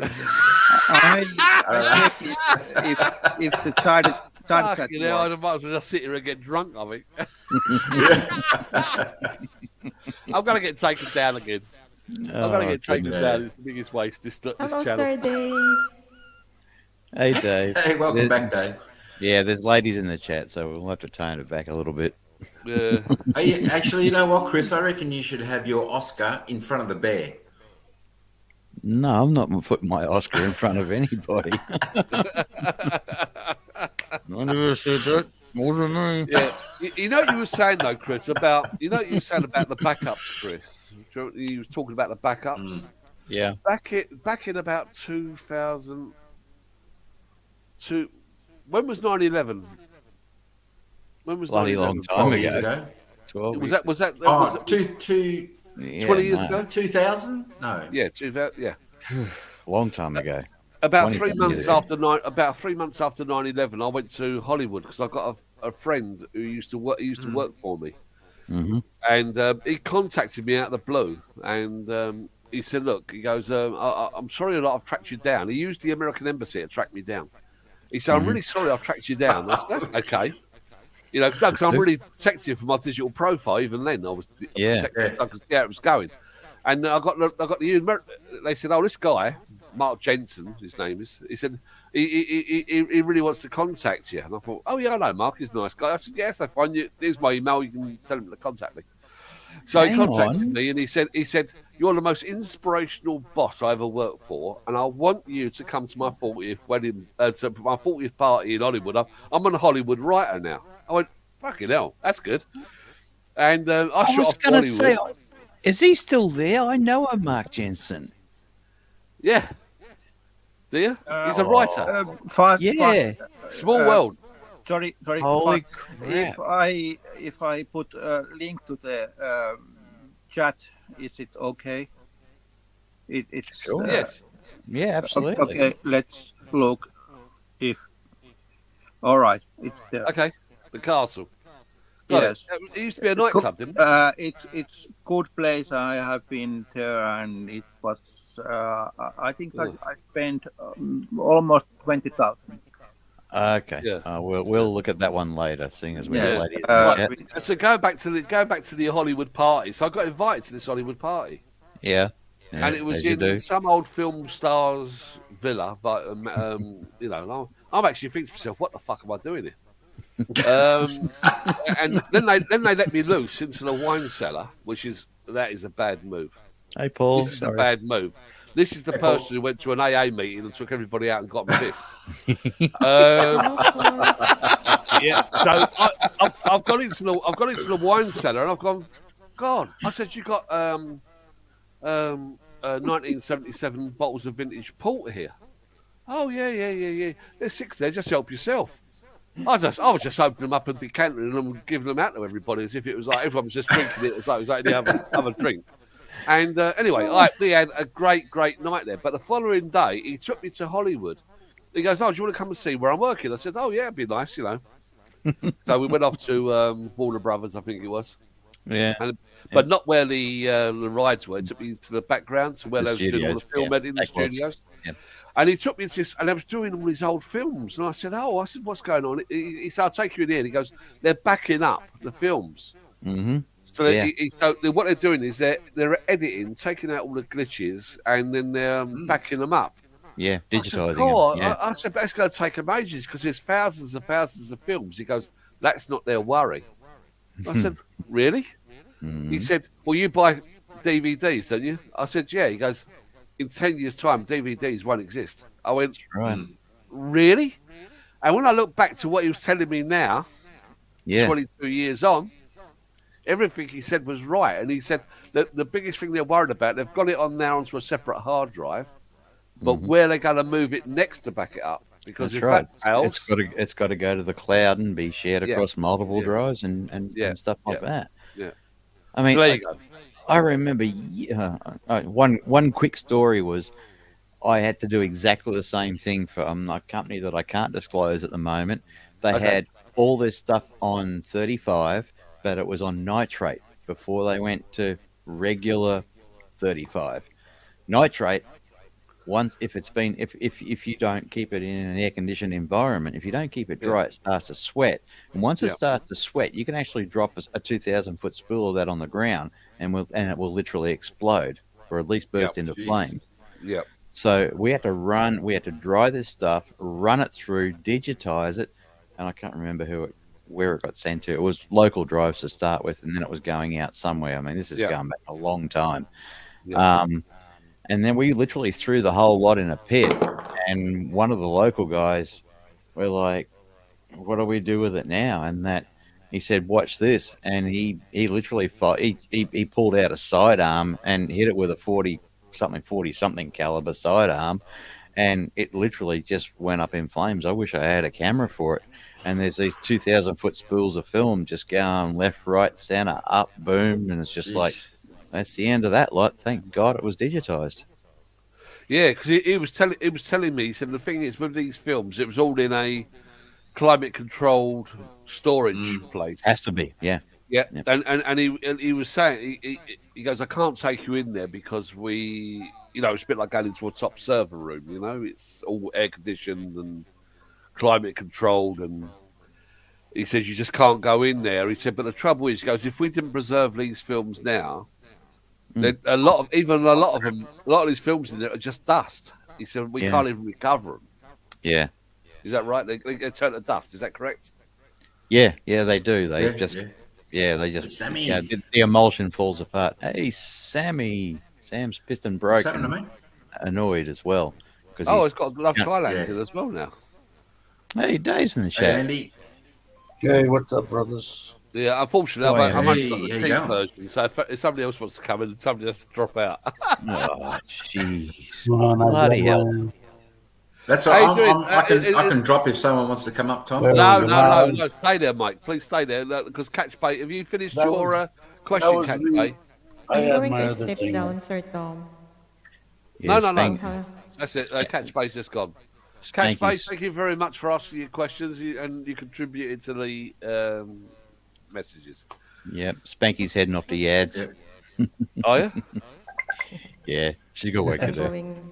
She's gonna go annoy some Thank you people. so much, Sir Tom, for Yeah. having me here. And Okay. thank you, everyone in the chat. Have a nice Bye. good evening. Do you want to sing a song before you go, or you're just going? Oh, you want me to sing? Why not? Go on. I do. Let me find Yeah, a song for you before I go. Yeah, we all want you to sing. You make Dave happy. And the Yeah, rest of yeah. us. Make me happy. Yeah, can you sing like Amazing Grace or something? Amazing Grace. Okay. I could do with a hymn. You know? Oh, couldn't we all? Sometimes people like me and Chris need a few prayers on us. Yeah, ain't that the truth, Tom? Ain't that the truth? Every time I hear the song Hallelujah, I'm like, oh, Lord, save me. Yeah. I went to see Bobby today. He Hang on. tested negative. He tested negative, so I jumped on Excellent. the Forza, went over there and said hello. So Okay, Here we stand by, go. Here Dave. we go, Dave.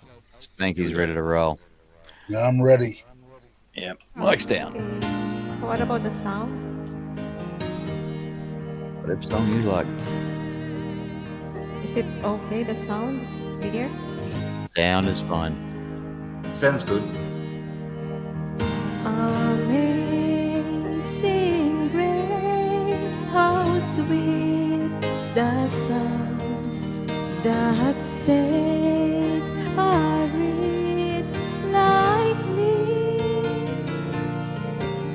I once was lost, but now I'm found. Was blind, but now I see. 'Twas grace that taught my heart to beat, and grace my fears relieved.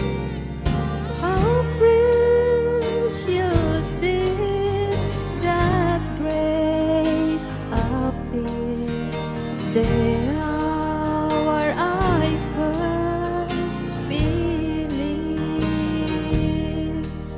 Through many days, stars and snares, I have already gone. Thus grace hath brought me safe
Then when we first begun.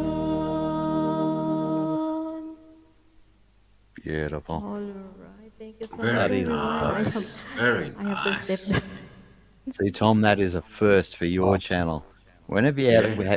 when was I the feel last time you had? honored. I'm the first one. You got a beautiful woman singing a beautiful song on your channel. Yeah, your mic's muted, so suck on it, mate. No, it's It's too much. the first time somebody put a tear to my eye on it. So Nah, beautiful Okay, song. Sir Tom, I have to step down. And thank you, everyone in the okay, chat. Thank you, Thanks, Spanky. panel. bravo, Good bravo. on you, Spanky. Bye. See you Yeah. next time. Ciao, hasta luego. Wow. There you go. There you go. Yeah, wow. Go on then, Dave. You went to see our poorly friend today. Yeah. It was awesome. That's quite a compound they have over there. I did a video. I was editing it earlier, so I might put it out tomorrow on the ride over there and talking to him. But yeah, he looked great. He said he tested negative. I'm sure he would have tested negative yesterday too. So he was fine. Jai came out and even said hello to me. She's not feeling good. She's right at the end of her deal. I think she'll be done tomorrow. And then hopefully we can go out. I said, you're going to be the only guy that came to Thailand for a vacation and never left the family compound and had to fly back to the freaking U.S. But it won't be that bad. He'll be out and about, I think, this weekend. But this weekend's like the 13th and 14th. He goes back on the 22nd, so he'll be leaving Surin around the 20th or so to go back. Is he going back? Is he going back next weekend, Dave? No, the 20th, I think he told me. 2 weeks. 2 weeks today. Yeah. Yeah. Why am I? Let's see what I'm. And then the one thing I wanted to tell you was, hold on, you guys were talking about, and maybe Chris might know who this is. I was just trying to look up the guy's name because I forgot. The big producer or producer, I guess, back in the day of the $6 Million Man, the $6 Million Woman. I forget. I mean, I'm looking right now. Let's see who composers. Died. A producer. Yeah, I believe he was the producer. It's a lot of people back then, mate. Bloody yeah, hell. I'm trying to $6 think. million man. Yeah, executive. I think it's $6 just. Million Man is a 1973. That's me. That's my. I just searched for it too. I forget. On the quiz nights. Well, what I wanted to tell you was because Tom had said something about the wine thing, it joggled my mind. He had, this was 45 years ago, 50 years ago. Yeah. He had on Avenue of the Stars, which is right next to Beverly Hills. He had a condo that was $1.5 million, and back then it was when $1.5 million was a lot of money. I don't think it is anymore. But anyway, I went over there, and super nice guy, and he was sitting there at that time. What he wanted was behind his bar, he had a big giant cabinet. He had wine. He had glasses and stuff like that, and he wanted to make it wine bottles, and he wanted it to be a display case, glass in the front and all that. So he had his guy put in all the wood to hold the bottles, and he wanted me to custom design him a refrigeration unit to refrigerate that whole cabinet. So I said, sure, I can do that. And so we got together. Well, when I was over there, he asked me, and I'm sitting there, and they're playing the theme for the $6 Million Man. And he asked me, what do you think? I said, you're asking me what I think? He said, yeah, why not? He was really a nice guy. He was playing the stuff on the piano, and he had this little yes man that wouldn't leave my side. Sat there, watched me, if I made, he was making me nervous, right? So 3 days later, I complete the thing. But the last deal, we're putting all the wine in there, and I'm getting measurements of temperature all the way across this box, right? And I hit a bottle of wine, and it goes tink, tink, crash, crash, and breaks like 2 bottles of wine. Now I know, right, that this guy probably doesn't have well, the guy goes immediately running to him. He broke wine bottles. He broke bottles, and he comes over and he goes, hey, man, Dave, don't worry about it. He goes, that was the only $10 bottle of wine I had in the cabinet. That's the kind of guy he was. I wish I could remember his name. He was such a nice man. You know? Yeah. And, I think what it was, Dave, when I was at the party, they had this in the garden. I've never seen it before, but they had this like cabin. It was like a wood cabin, but it was a wine storage place and cigar, and they had Cuban cigars in there in fucking California. Yeah, I had a lot. I did. Because he knew I appreciated wine. It was like, help yourself, do what you want. I think people that have a lot of money, and they spend, because they spend a lot of money. I've done a few cigar storage and wine storage and wine cellars and stuff like that. They like people to drink their stuff and tell them how good it is and what you've got. They want to hear it, you know. Trip. That story was. That's it. The end part of that story was one of his like sister-in-laws. She was a bit weird. She come in and she goes to me, "Do you know how easy it is for an English accent to pick up an American?" I said, "Not really. I've never really thought of it. You know, just talking to her." Anyway, she's talking to me. She goes, and she said to me, "Oh, just talk to me. Just talk to me." I goes, "Yeah, fine. Now, what do you mean to talk about? You know, like to be or not to be. Here is the end or whatever." Anyway, so I'm talking to her. Anyway, she got absolutely, totally and utterly fucking rat-assed. Well, this party, everybody was in like formal dress. Everybody was dressed up to the nines. She's walked out this cabin, gone to walk around a swimming pool, and just walked straight in. Right in the pool. That's gold. I'm on my hands and knees, no word of a lie, I'm on my hands and knees on the floor in hysterics, and my friends look at me at the side of the fucking pool, and he's just shaking his head, and he's thinking to himself, why the fuck did I invite the fucking mob?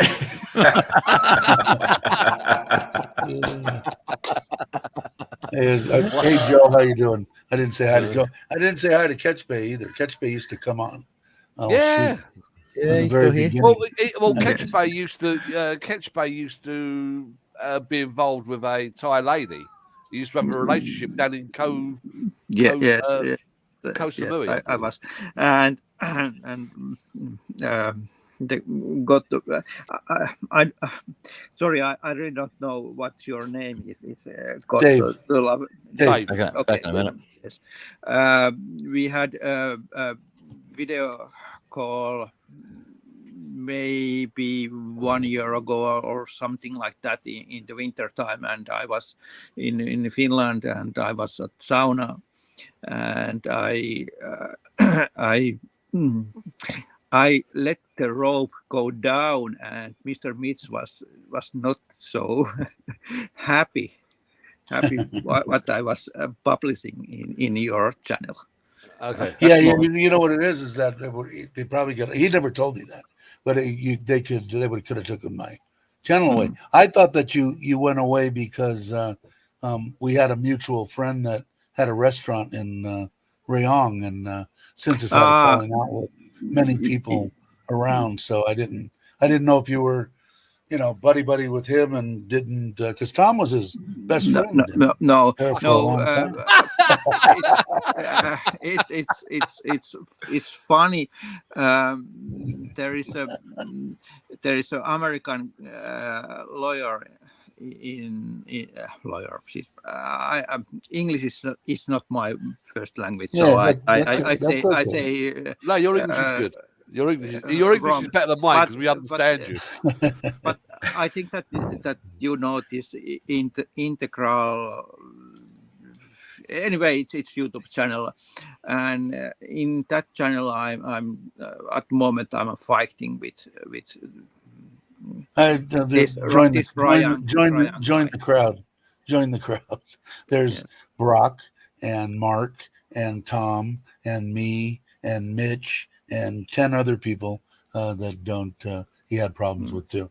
I thought that's what I thought it was. You're welcome. Anybody's welcome on my channel. Mitch never even told me that. The main point was that he thinks that COVID is the reason why his company is not working, and I said that no. The basic idea of your company, your restaurant, where you have to be 24/7 because nobody is coming there if you are not there. It's a stupid idea. The main thing with people like that is you can't tell them anything. Somebody can tell me, and I'll tell them, hey, that's a good idea. I think I'll do that. I don't think he has the capabilities to do that. Now, if I don't agree with you, I'm going to not agree with you. But I will definitely sit and listen to anything Tom has to say, anything Chris, anything Mike, and say, and play it through there. No, you're full of shit. Or, yeah, I think you're right. You know. So I think some people don't have that ability, and I think he's one of them. It's interesting. But we won't talk about him anymore because no. It's no. He's nasty. There is no point to.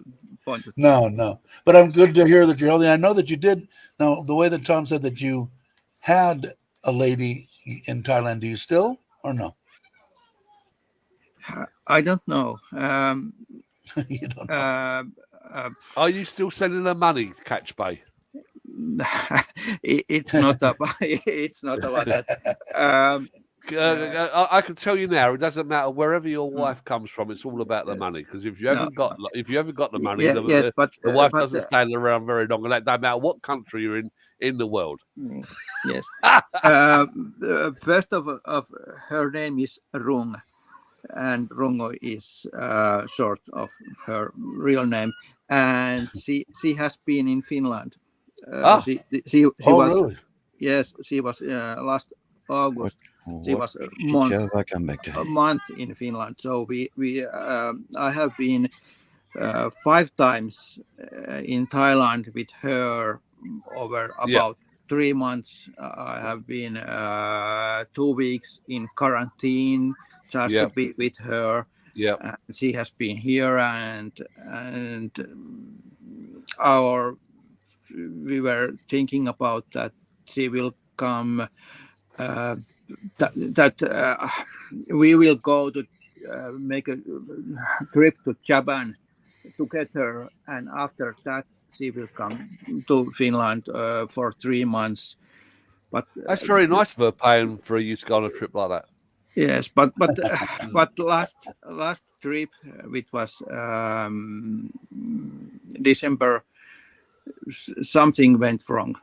I don't know what, but now she doesn't want to come to Finland anymore and be with me. But we are still talking, and she is thinking, and we are making video calls, and I don't know what's the problem and where we are standing at the moment. It's not easy. And I need to say also that she is at the same age which I am. I'm 52 and she is 48, so it's not not she's not like she's young, 20 or something. No. Yeah.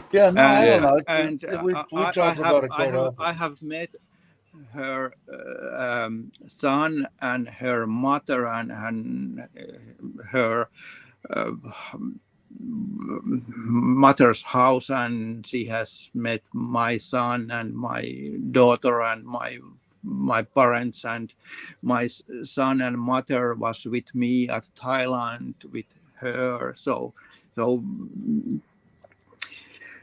it's not just bar girl. Yeah. Unfortunately, relationship is just not very easy. Unfortunately, I'm not very good at them. Well, you know what it is? It's hard to judge a woman like that because when she's already met your family and this kind of stuff. Now, when she goes back, you want her to be with you and only with you, and she wants some kind of security. Now, how do you weigh that? Is she full of shit or is she legit? Because she could still be legit. It's like, I mean, I know if I was put in that position, I would say, hey, honey, if she was the one who had money, I don't mind. I really like you. It could turn into something that could be great, but I need to be taken care of while you're not around. It's hard to try to read something like that into, is this somebody that wants something from me? Or is this somebody being honest with me? No. And you have to feel that in your gut. The main problem is that I want that she moves to Finland to move with to me. So the situation we have been over 1 year together on not being together, and I said that I cannot do this anymore. So you have to move to Finland, and if you move to Finland, you have to be here about more than 1 year before you get the citizenship. So you are that's over quite quick. 1 year That's very away quick for a from European Thailand, country. and that's hard part for her. Yeah. Well, okay. I understand that. Hey, Gorgeous, how you doing? Andy, how you doing? Yeah, I think it's changed, and it'll probably change again tomorrow. But don't know for sure. It's Thailand. It might change before we get done with this sentence.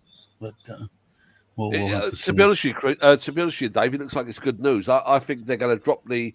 I think the message they was putting out was so wrong.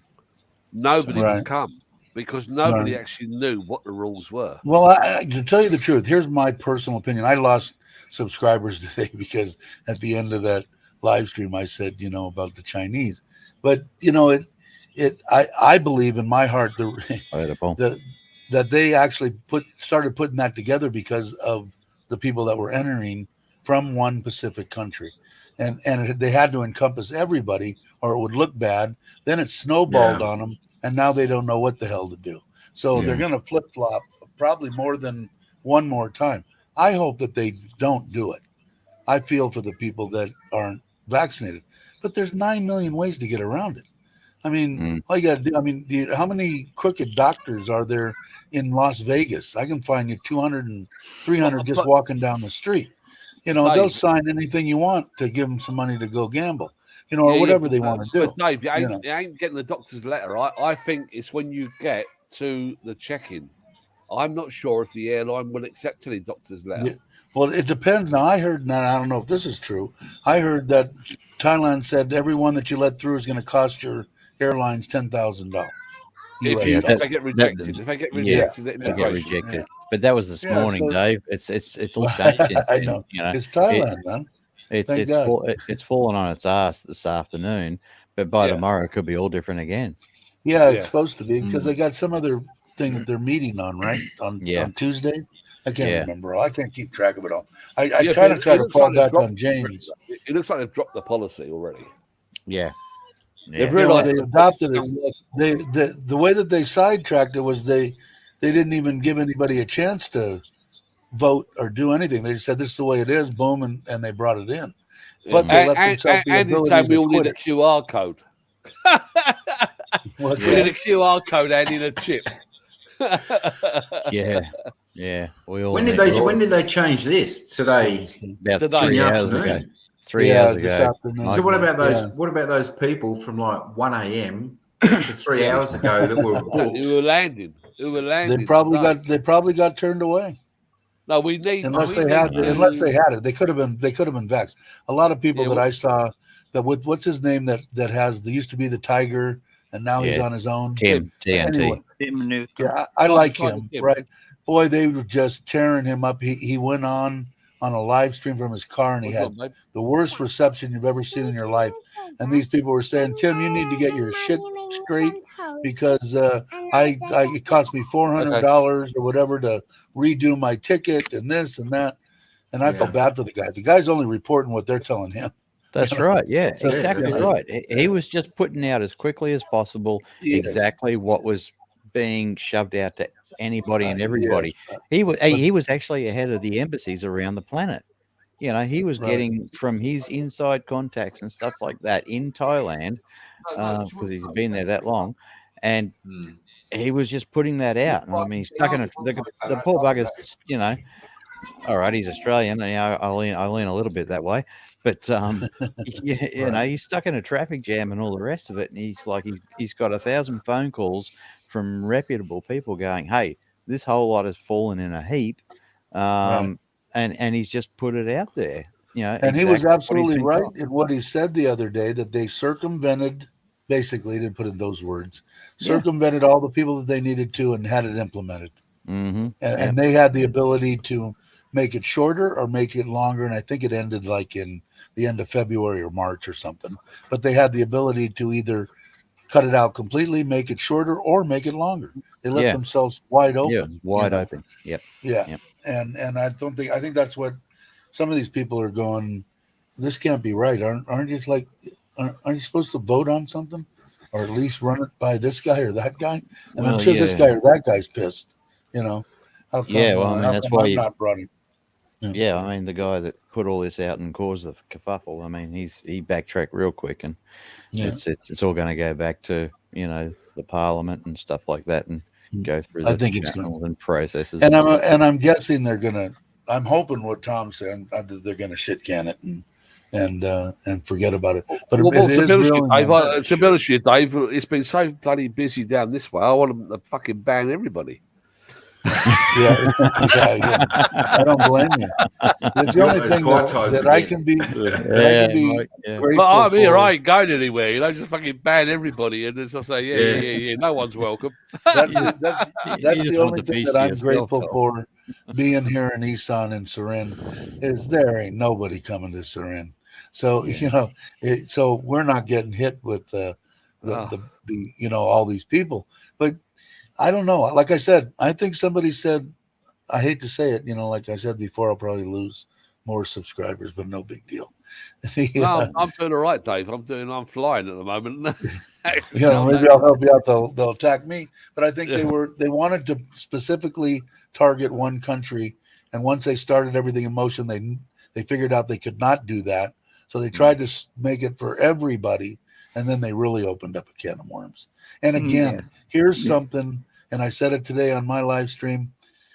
When I got vaccinated, the word vaccinated for smallpox in my arm, it was to not get smallpox. That in my pea brain is what a vaccination is. I don't care what Google says. I don't care what they have in dictionaries. Whatever it is, when you say you're vaccinated, I'm not going to get the shit. Well, that isn't what this is. That's what it's supposed to be, isn't it? Yeah, it's not a vaccination, right? Yeah. If they're vaccinated, and like with Bobby, get on a plane, come here, he's got COVID. Yeah, like myself personally, he's been vaccinated three times, like me and Tom and probably a lot of other people. Yeah, me like the rest of the guys in the chat here, I don't think any of us are racist against any race, nationality, or anything. No, not you can't.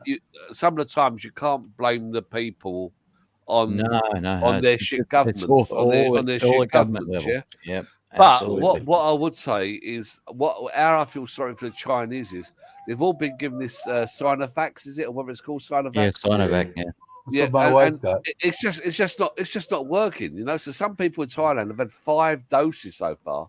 Yeah, because at first it's got the Thai government 51% only used Sinovacs. It's useless. My wife got them because that's what the government told her she had to get. What your stream is showing? There are some nudity behind you. Is there, Anna? Anna, put some clothes on now.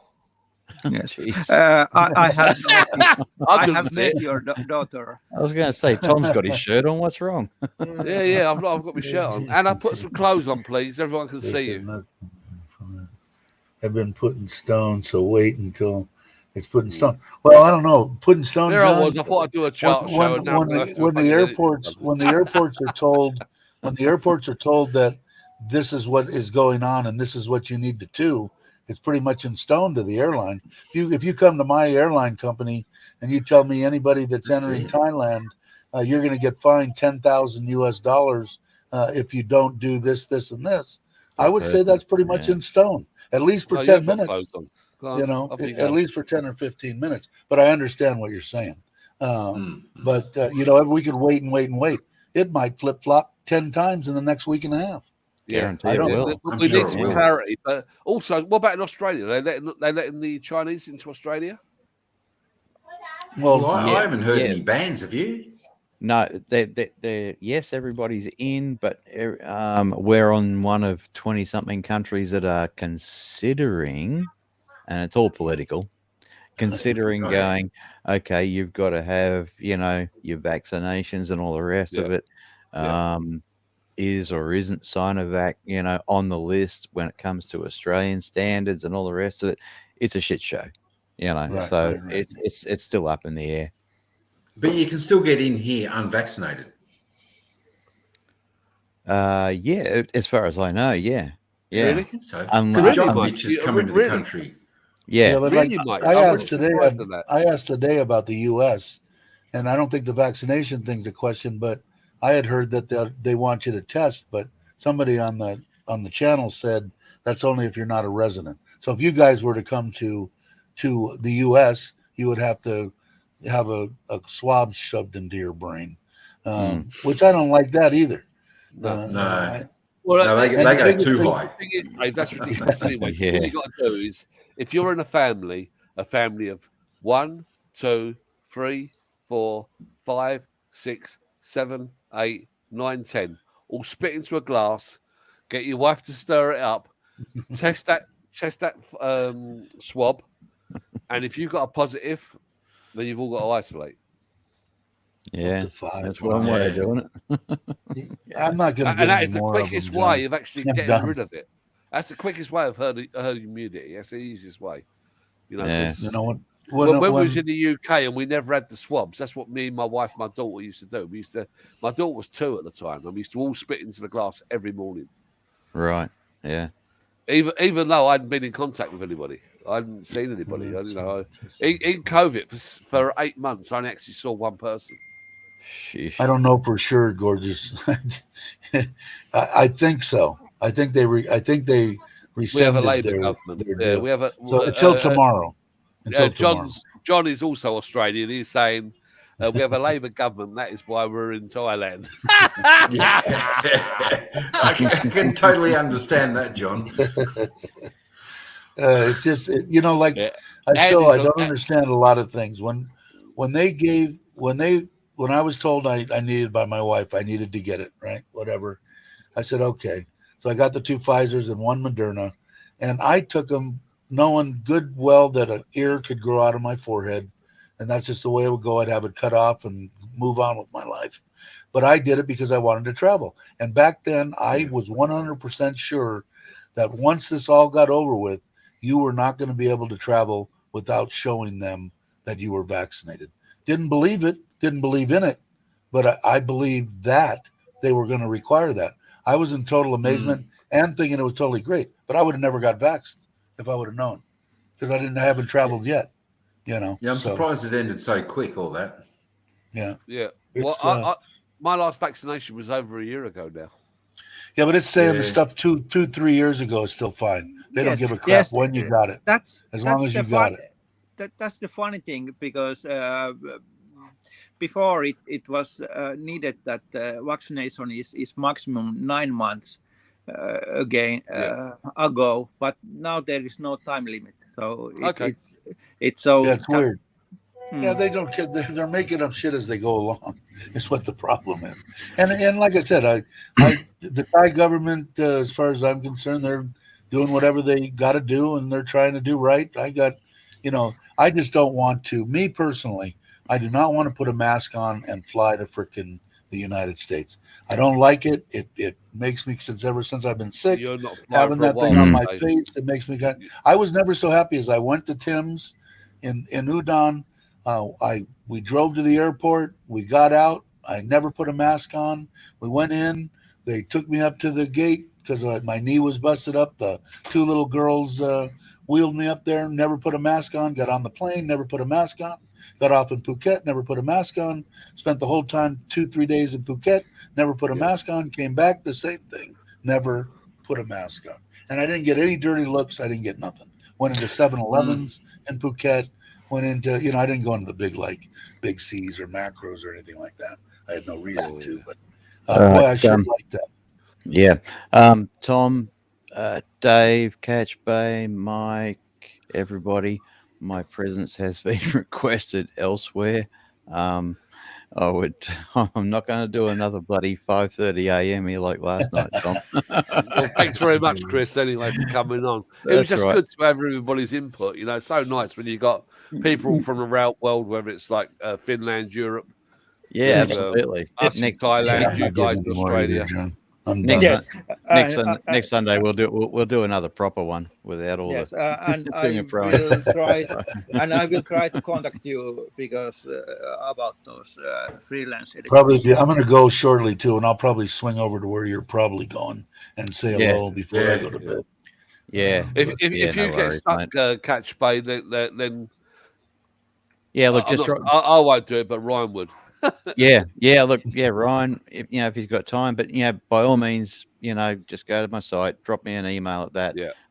That is purely for business and stuff like that, and chatting about business and just video and stuff and editing only. That's all. That's the only thing it's there for. So what they charge you, Chris, for editing? What type of fees are you looking for in US dollars? What type of fees are you looking at? What, me or the guys that I'm talking about? No, you.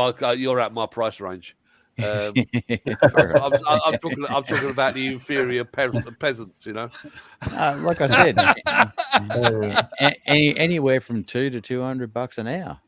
Right. Okay. It's not big dollars. It's it's jump change really. So and those are Aussie dollars. No, that's everything. Everything's USD. Oh, fuck. As it should be. Yeah, right. Well, because everything else is shit. Okay.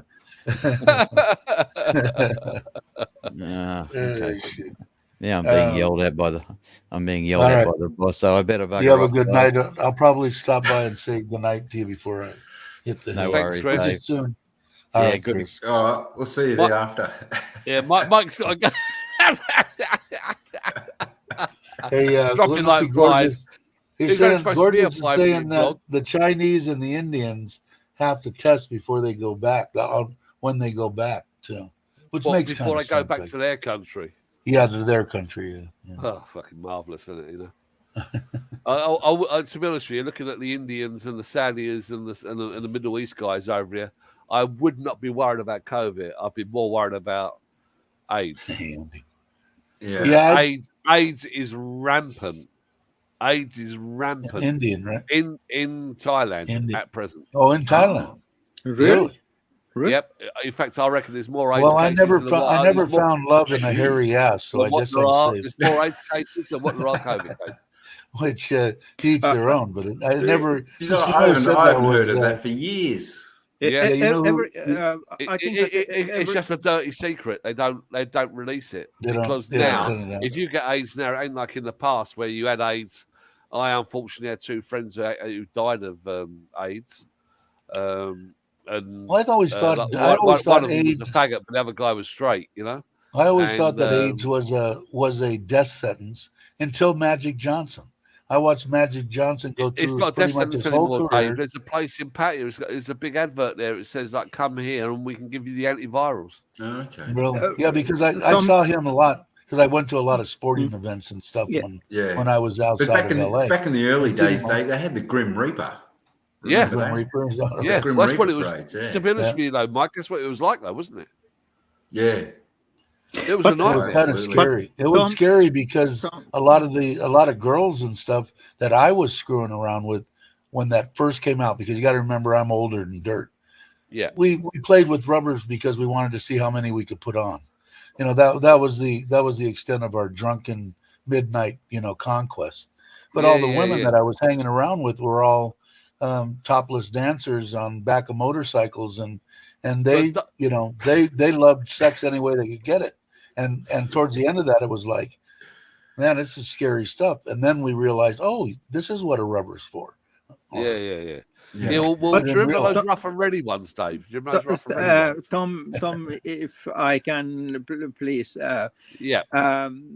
AIDS was a big thing at Thailand, and there are a lot of children with AIDS, and exactly. those homes. But is it still problem? Yes. Okay.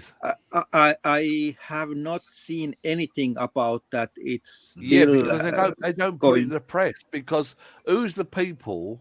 If you're rich here, if you are rich in Thailand, you can go to a doctor, pay for the medicine.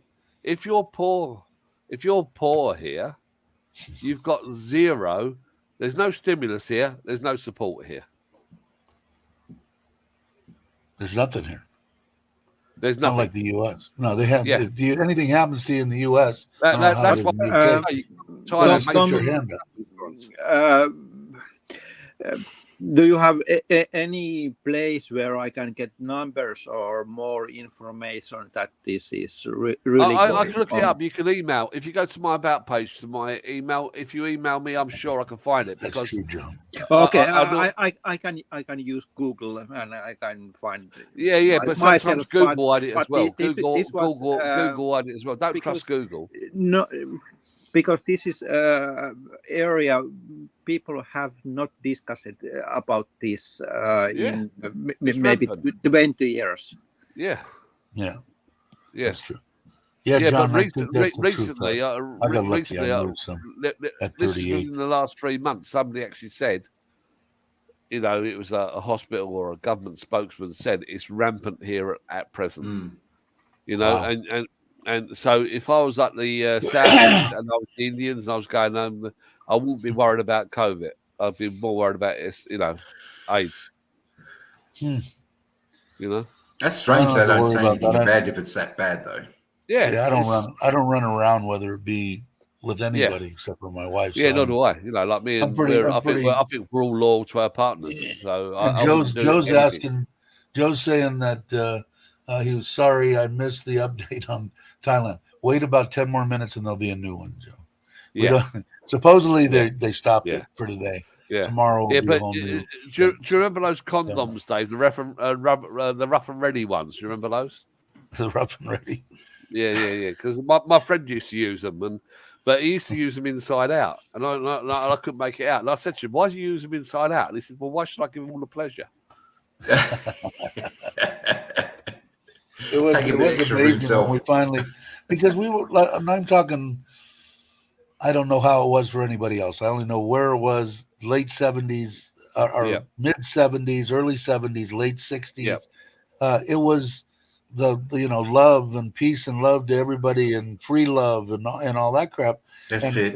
I don't know about other people, but outside of Los Angeles, San Fernando Valley, biggest drug area, Frisco up the street and all this kind of stuff. And I didn't know. The only thing that I knew that rubbers were for was to stop babies as a 13-year-old, 14-year-old. I just keep from getting this girl pregnant, right? I didn't know stops this disease, that disease. They never informed us. Because when I was starting to mess around with women, I was in junior high school. So I didn't have the sex education classes or whatever they had in high school, which I didn't take anyway. But they said, you're a little late. All right. You should have hit me up 5 years ago. Maybe you could have done some good, but God knows how many small children I have running around. I know I've got at least one that I was 17 years old when the baby was born. She was 16. She was 15 when she got pregnant. And I picked her up with my Harley from junior high school. And I only saw her once, only saw the baby once. But how old is that? I've got a daughter that's in her early 50s, 51, 52, 53. I'm not. So you've never seen her since then, Dave? No. I always waited and welcomed it. I even tried to find her a couple of times, but the gal that we were running around with in that neighborhood was gone. I had heard one time that somebody said that she was kind of she was fun. She was a fun gal, but she was good for the boys. What happened? She was good for the boys. Hey, Milwan, how you going, mate? Yeah, I've just put a thing up from Google. They're saying that Thailand accounts for 9% of the total population of individuals in Asia that suffer with HIV. Yeah, that's 9%. That sounds like a lot. Cannot be true. Well, when you put that Google up there, Tom, we can tell which websites you frequent. Oh my God! Oh yeah, have I got any? Have I bought you? It's got bar girls.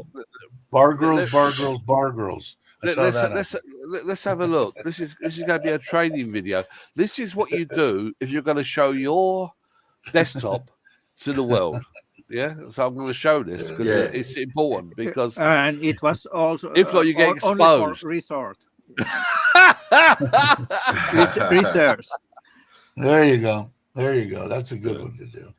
You was just looking information for the. Just look at it, you know. But at the end of the I day, don't like know, Lance. People like me, I'm not an Dave, and authority on Mike, AIDS. and Chris. I wish I was. We've normally got a partner, and we don't wander. You know, if you don't wander, you ain't got nothing to worry about. Well, like Lance is saying, will nanobats and mosquitoes. When I was a kid, when it first came out, I thought you could. They were advised you could get it from toilet seats. Okay, that's how badly it was represented. Well, that's it. It was like just a kiss or something, wasn't it? Yeah. Just an exchange of saliva. That's why all these people that were these first responders and mouth to mouth, and they were scared shitless, you know. Yeah. And I don't blame them. I'd have been scared too, you know. To each their own. I'm really not. When I was a kid, I never, you know, hurt anybody. We were quite mean as children. But my nephew is gay. You know, I get to a point. As long as you don't push anything on me, I don't care. You know what do I care? You know, well, who am I? Am I the perfect human being? I don't think so. If you want to be a fag, it's down to you, isn't it? Yeah, but I'm not perfect, you know, and like I said, I'm the worst one to try to cast stones at somebody. You know, I have no right to even. I'm the world's worst. I should have been put down years ago. I should have probably been dropped on the head at birth. In between GM guys. I don't know who Lance is, but who's Lance? Who's Lance? Like he's a new person, Lance. I haven't seen him before. But that is, I don't. Where you from, Lance? Let us know where you're from, please. Because I like to make everybody moderators on my channel. It makes it easier for brand recognition. It is good. Did I see grinders.com? Did you have grinders.com? Joe wants to know on your Google page. Who's that? Me? Yeah, he wants to know if you had grinders.com. No, I've got no. To be honest with you, my PCs are so locked down. It's crazy. Louisiana. Oh, Louisiana. So do you know Ryan? Does he know Ryan, Lance? Because I bet he's a Saints fan and a bloody LSU fan as well. Just to upset me. He's got 32 subscribers, and he's been around for a while. So he's 32 subscribers. He's got to be a moderator, isn't he? Really, you know. He seems like he's joined in 2020, so I would think he might be a straight shooter. Don't know for sure, but that's a guess of mine. Yeah, not since the Black Lives Matter. Yeah, exactly. Yeah. Now, when you are talking about subscribers and YouTube channels, I don't want to say that please come to watch my channel, but if you want to see my Thai girlfriend, then go to my channel. And the last video. Nothing wrong with exploiting women on YouTube. It is over 1 year old. Oh, right, okay. Yeah, I'll join. So I have been in Thailand maybe three times after that, but I just doesn't. I'll tell you what, having a YouTube channel in Thailand is I think it's great. Best thing that ever happened to me. I wouldn't know any of these people. I wouldn't know any of the people that were looking. It's an adventure, isn't it? But if you don't let the little crap get to you, and that's what I had to overcome. I don't give a shit about any of these trolls now. They can all kiss my big white ass. And if they want to come and get me, they know exactly where I am. And I'm not hard to find. I'm very distinctive looking. You can find me pretty much anywhere. And I'm hoping it never comes to that because I don't want that. But the people that I met, Tom included, Mike, I haven't met personally yet. I'm hoping to. Everybody that I've met, Mitch and Chuck and Joe and James. And now all of them good people, man. Exactly what you see. And that's what I want to see. When I meet somebody, I want them to be the exact same thing that I see when we're up here right now. That's all I want. Absolutely. He's a real person. You don't have to be the best person, the most moral person, the most whatever. Just be what Tom's not. And I still shake his hand on occasion. Only when I've used the antibacteria first. It's hard because I don't know what to do when you go up to somebody that, like, what did you do at the meetup when somebody wanted to shake your hand and you didn't know who he was or she. Yeah. What do? Do you ask them to wipe down? I never had it happen to me, so I'm lucky, I guess. Yeah. But you know, because some of the stuff is I kind think of. we're so lucky to live in Thailand. We're so lucky. How lucky are you to live in Thailand? Oh, luckiest man in the world. Yeah, if you're living in no Thailand, doubt. you are. Like some people want to retire to the Bahamas, and I can understand that. If you're worth multi millions, probably the place to live in the world is probably the Bahamas. But if not, Thailand's not a bad second option, is it? No. For the my whole life was I'd be dead. There's not a doubt in my mind that if I didn't come here, meet my Thai wife, spend the 4 years, I'd be dead. Whether I would have stayed in California, I would have been dead, or if I would have stayed in Kamala, I would have been dead. The Bahamas might be good, but what are the people like there, though?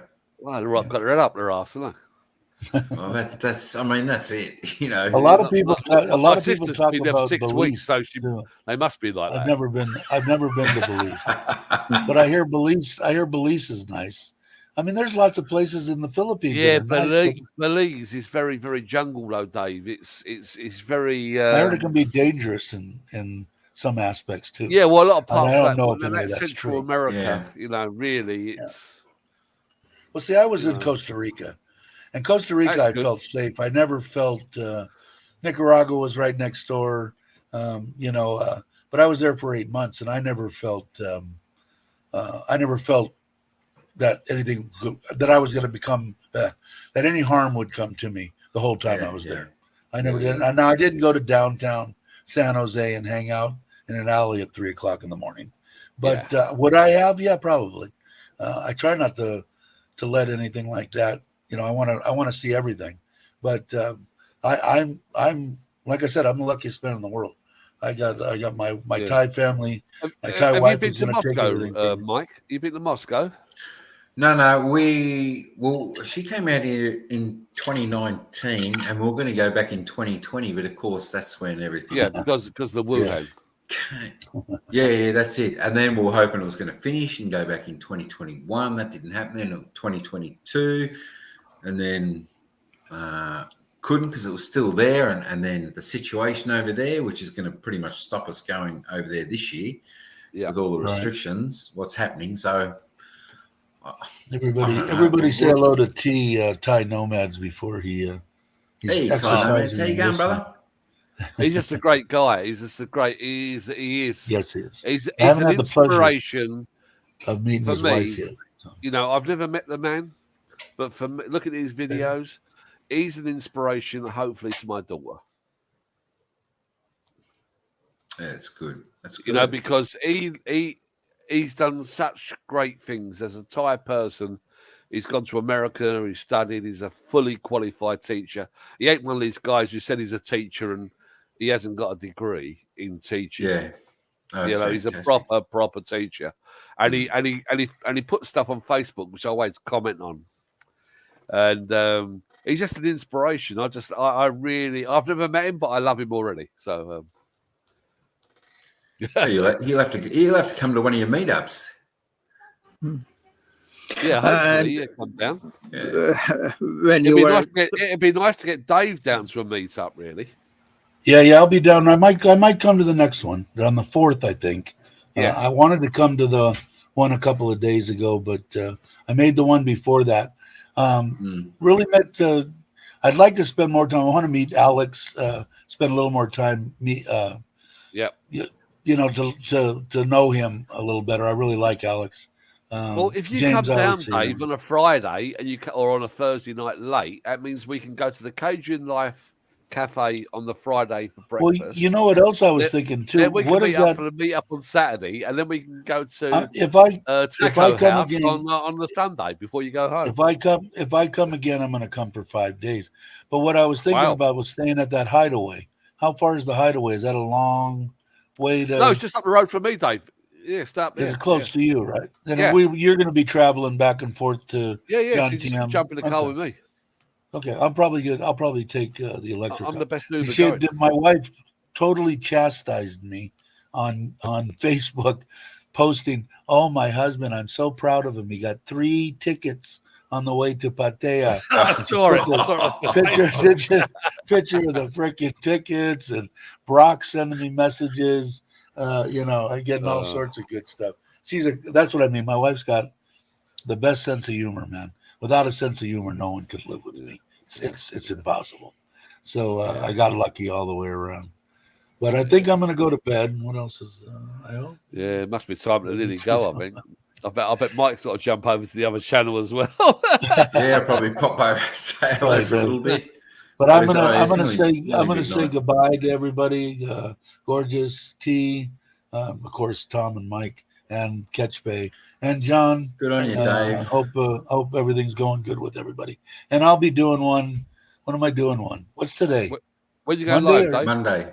Wednesday, I guess. Wednesday morning, 8 o'clock in the morning. Is it 8 o'clock, Dave? You still 8:30. I went 8:30. Okay. Yeah. Okay. All right.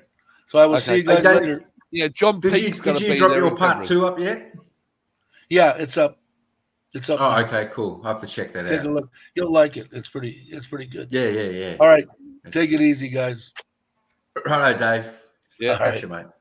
Bye. Take care, Santa. That's it. Tom, are you still living at Ruang or moved to Pattaya? No. I spend a lot of time in John Tiem and Pattaya because most of the people I know are hanging out there. And plus, obviously, I had death threats about staying around Bang Chang by some person we both know. Okay, so you are not anymore building. Oh no, the building. Yeah, the building I want to do. Yeah, but I want to do a building for assisted living. Okay, but it's a long process. Yeah, there's a lot of expats who live in Thailand, and they're able. And did you say, Mike, you work in healthcare? Do you work in healthcare for the elderly? Yeah. Just like in social support. So we'll pick them up from their house and take them out to go and see something and have lunch somewhere, or they can come into where we are. So you're used to like the Alzheimer's, dementia type of stuff and all that malarkey. There is like one group there. I don't specifically work with them. There are some that have got memory loss and that, but okay, gotcha. Not really bad. Yeah. I tell you what, it's hard when you get those people with it really bad because So they'll ask you the same question every 2 minutes. Exactly. So my wife was a nurse in the UK and she used to deal with those people. And we've got a piece of land which is like 2,000 square meters. And originally, when we bought it, I said to her, "Oh, I'll turn it into a nomad resort, just full of IT people, But since I've been here over the 2 years, I've come across more and more people who are in their like late 50s or early 50s and 60s who need assistance, as in like getting visas, traveling, getting to the doctors, without being ripped off. Yeah. So I've really thought about building somewhere where they can live, but assisted living. And that'd be it'd be so some people they probably won't need no nursing whatsoever. They can shower themselves, they can do all they're going to need is the housework. Yeah, still independent a bit. Yeah, there's going to be they're going to be independent living, but within assisted living. So there's a caretaker there for if they need somebody there. I can go to my wife and say, "Look, I've got a problem here. I need help with this. Can you help me?" And then we can get them the appropriate help. So I thought about doing assisted living, like building about 12 very nice independent rooms, like 4 meters long, 4 meters wide, 7 meters long, and then a bathroom on the back. A large bathroom on the back as well. That'd be definitely big enough. Yeah, and then obviously the starting rate will probably be about 30,000 baht, and it just depends what you need. Anything from that to 24 hours care. So if you 24 hours care here, you're looking 24 hours care here. You're looking about 80,000 baht a month. But that is cheap compared to Europe, and cheap compared to Australia, cheap compared to America. So 3,000. Yeah, I'm not sure the prices here. So sorry, I'm so slow. So you are thinking about doing that kind of business, so for elderly people. Okay. Yes. Yeah. Yes, that's something which I have been talking with my mother, that if there is she is now okay, but if there is problems, then Thailand will be the best place to be. Of course, in Finland, the care is top notch, but it's very expensive. So the same you get cheaper and more at Thailand. And when David was leaving, I tried to talk, but you are talking so intensive, so it's hard to come between your talking. But about Thailand, Rung, my ex, I don't know, she doesn't drink, and she eats very healthy. Yes. So every time when I come to Thailand, I go better and better. I eat more good stuff than the bad stuff. So that's one reason why I want to come to Thailand, is because I somehow I go every time I go in the good way. Yes.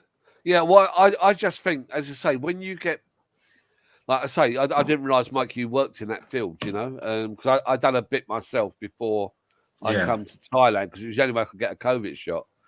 And that sounds selfish, but my wife was really working that field. So I used to go to her home, then take them to their doctor's appointment, hospital appointments, and stuff like that. You know, we do that as well. Yeah. So it was the only way I could actually get that, and they was very good for doing that. But the truth of the matter is, my investments are pretty well locked into gold, which I don't want to cash in at the moment. And I reckon to build because we've already bought the land. We've already bought the land. We've already put the perimeter wall up, which is like 3.2 meters. Because obviously you got to semi-secure some people, so they just don't go wandering off, you know, and end up in the dike dead. So so we've done all that, but we basically need between 4 and 5 million Thai baht investment. But I just don't want to cash in my gold at the moment. I just don't want to do it. You know what I mean? I've had it since I've been buying it since 1980. I just don't want to buy it. You know. That's it. It's always hard. But I see it as a massive business opportunity, and I see the returns. Like, say I had an investor who said, "Oh yeah, I'll come in with you." I see the returns as being fairly healthy. You know, because you know when you look at the wages here. Like my wife, when she was working in the UK, she was on about $3,000 a month. Whereas here in Thailand, for a top nurse, you're looking at 12,000 baht a month. Wow. Yes, if you check the Rise for Kicks videos, you can see he hired a nurse. He hired one, yeah. Yes, and he said all that. But those were very cheap. Yeah, but the result, I wanted to make it slightly different. So I wanted to make it 100% solar powered. Oh, okay. Yeah. Well, you and where this land is, it's we got world water. We got pure water from the ground. Yeah, from the ground. Oh, okay. And then we can throw it through the filtration system and everything else. So it's going to be like an eco resort. Yeah, that's me and my wife. We used to live off grid. We used to live. You know, we used to really tough it. Oh, you know, we're not flash. We're not flash people. You can tell that because I'm drinking Chang. You know. So, but I just thought, and when I looked at it, I thought, well, the minimum income you're looking at it is like 6 million baht a year. So if you had any, people would be looking at getting their money back in like 4 or 5 years. Yeah, and you reckon you'd have got to do the build. You got plenty of people there would go in that can afford it. Yeah. Oh, the thing is, there's so many people here. You know, when you look at most European and American pensions, they're all around 40,000 baht up to somebody like my parents. Their pensions like 200,000 baht a month. My parents, it's crazy. Their pension's crazy. Wow, that's not bad. Yeah. Oh, yeah. That's why the country's fucked. Because they've earned more in retirement than what they did when they was working. When they were working. Geez, maybe I should retire.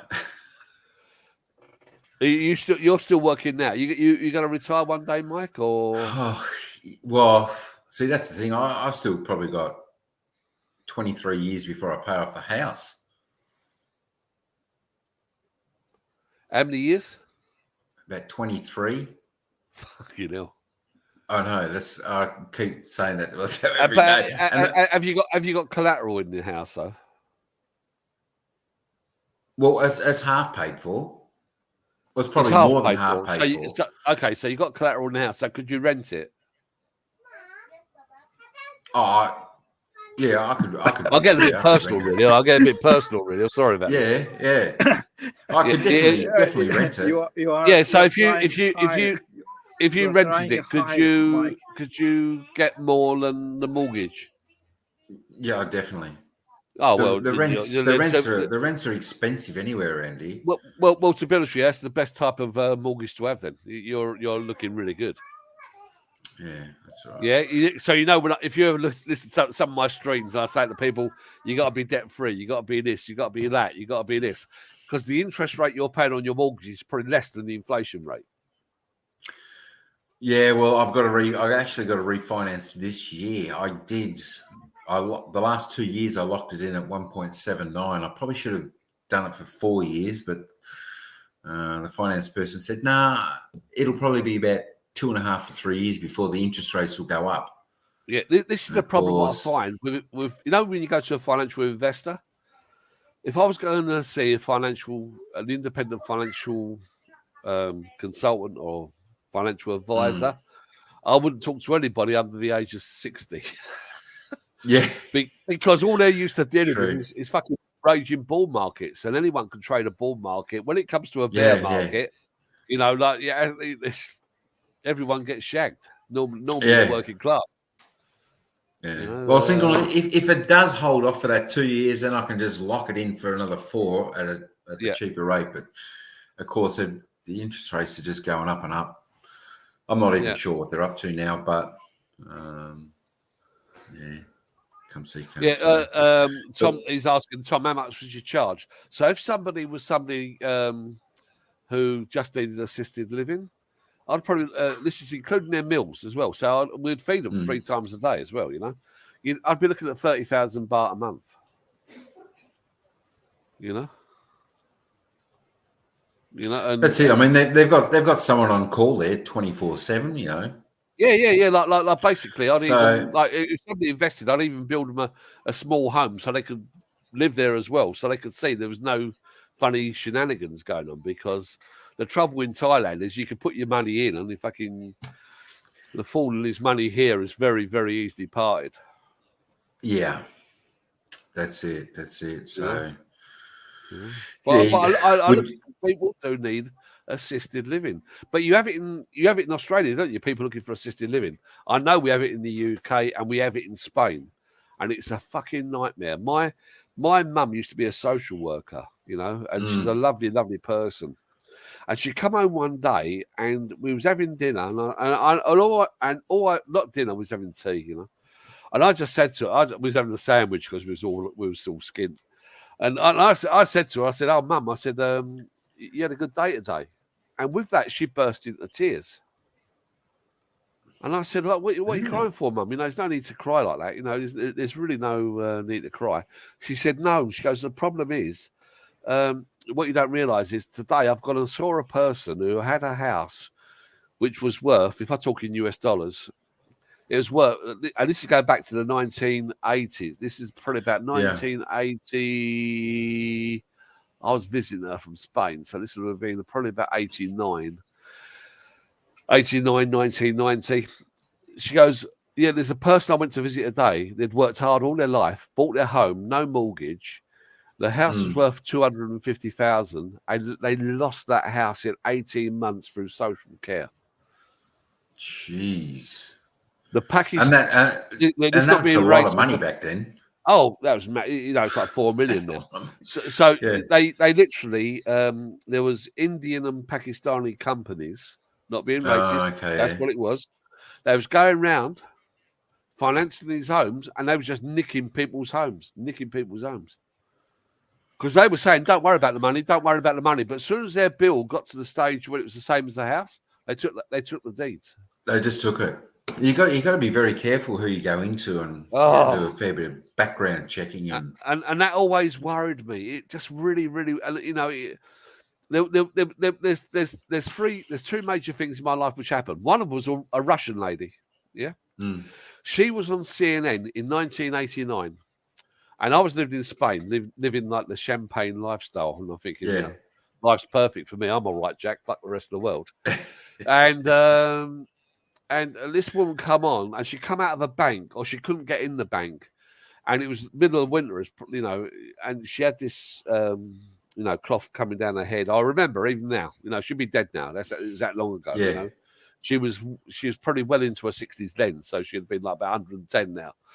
And she come out and she goes, look, the bank's got my money and I've got no money. I'm poor. I've got no food and I can't eat. And the bank's stolen all my money. But now I can't speak Russian, but this was the subtitles on CNN. CNN wouldn't show that now. Wow. And it was a banking crisis then going around the world. And that has always worried me. And it changed the way I actually thought, about pensions, investments, looking after myself. It's a massive difference. Yeah, the safest. Yeah, definitely the safest way is looking after your own. Yeah, but there's just something in me where, like, my wife's here. She's a qualified nurse, and I just think, well, it's a waste, really, because she hates being bored, because she used to work 100 hours a week, and now she don't work at all. And to be honest with you, that actually causes me problems between me and her, because I'm not talking out of line. She would agree. She says to me, "Well, you've taken my work away from me." Yeah, I can understand that.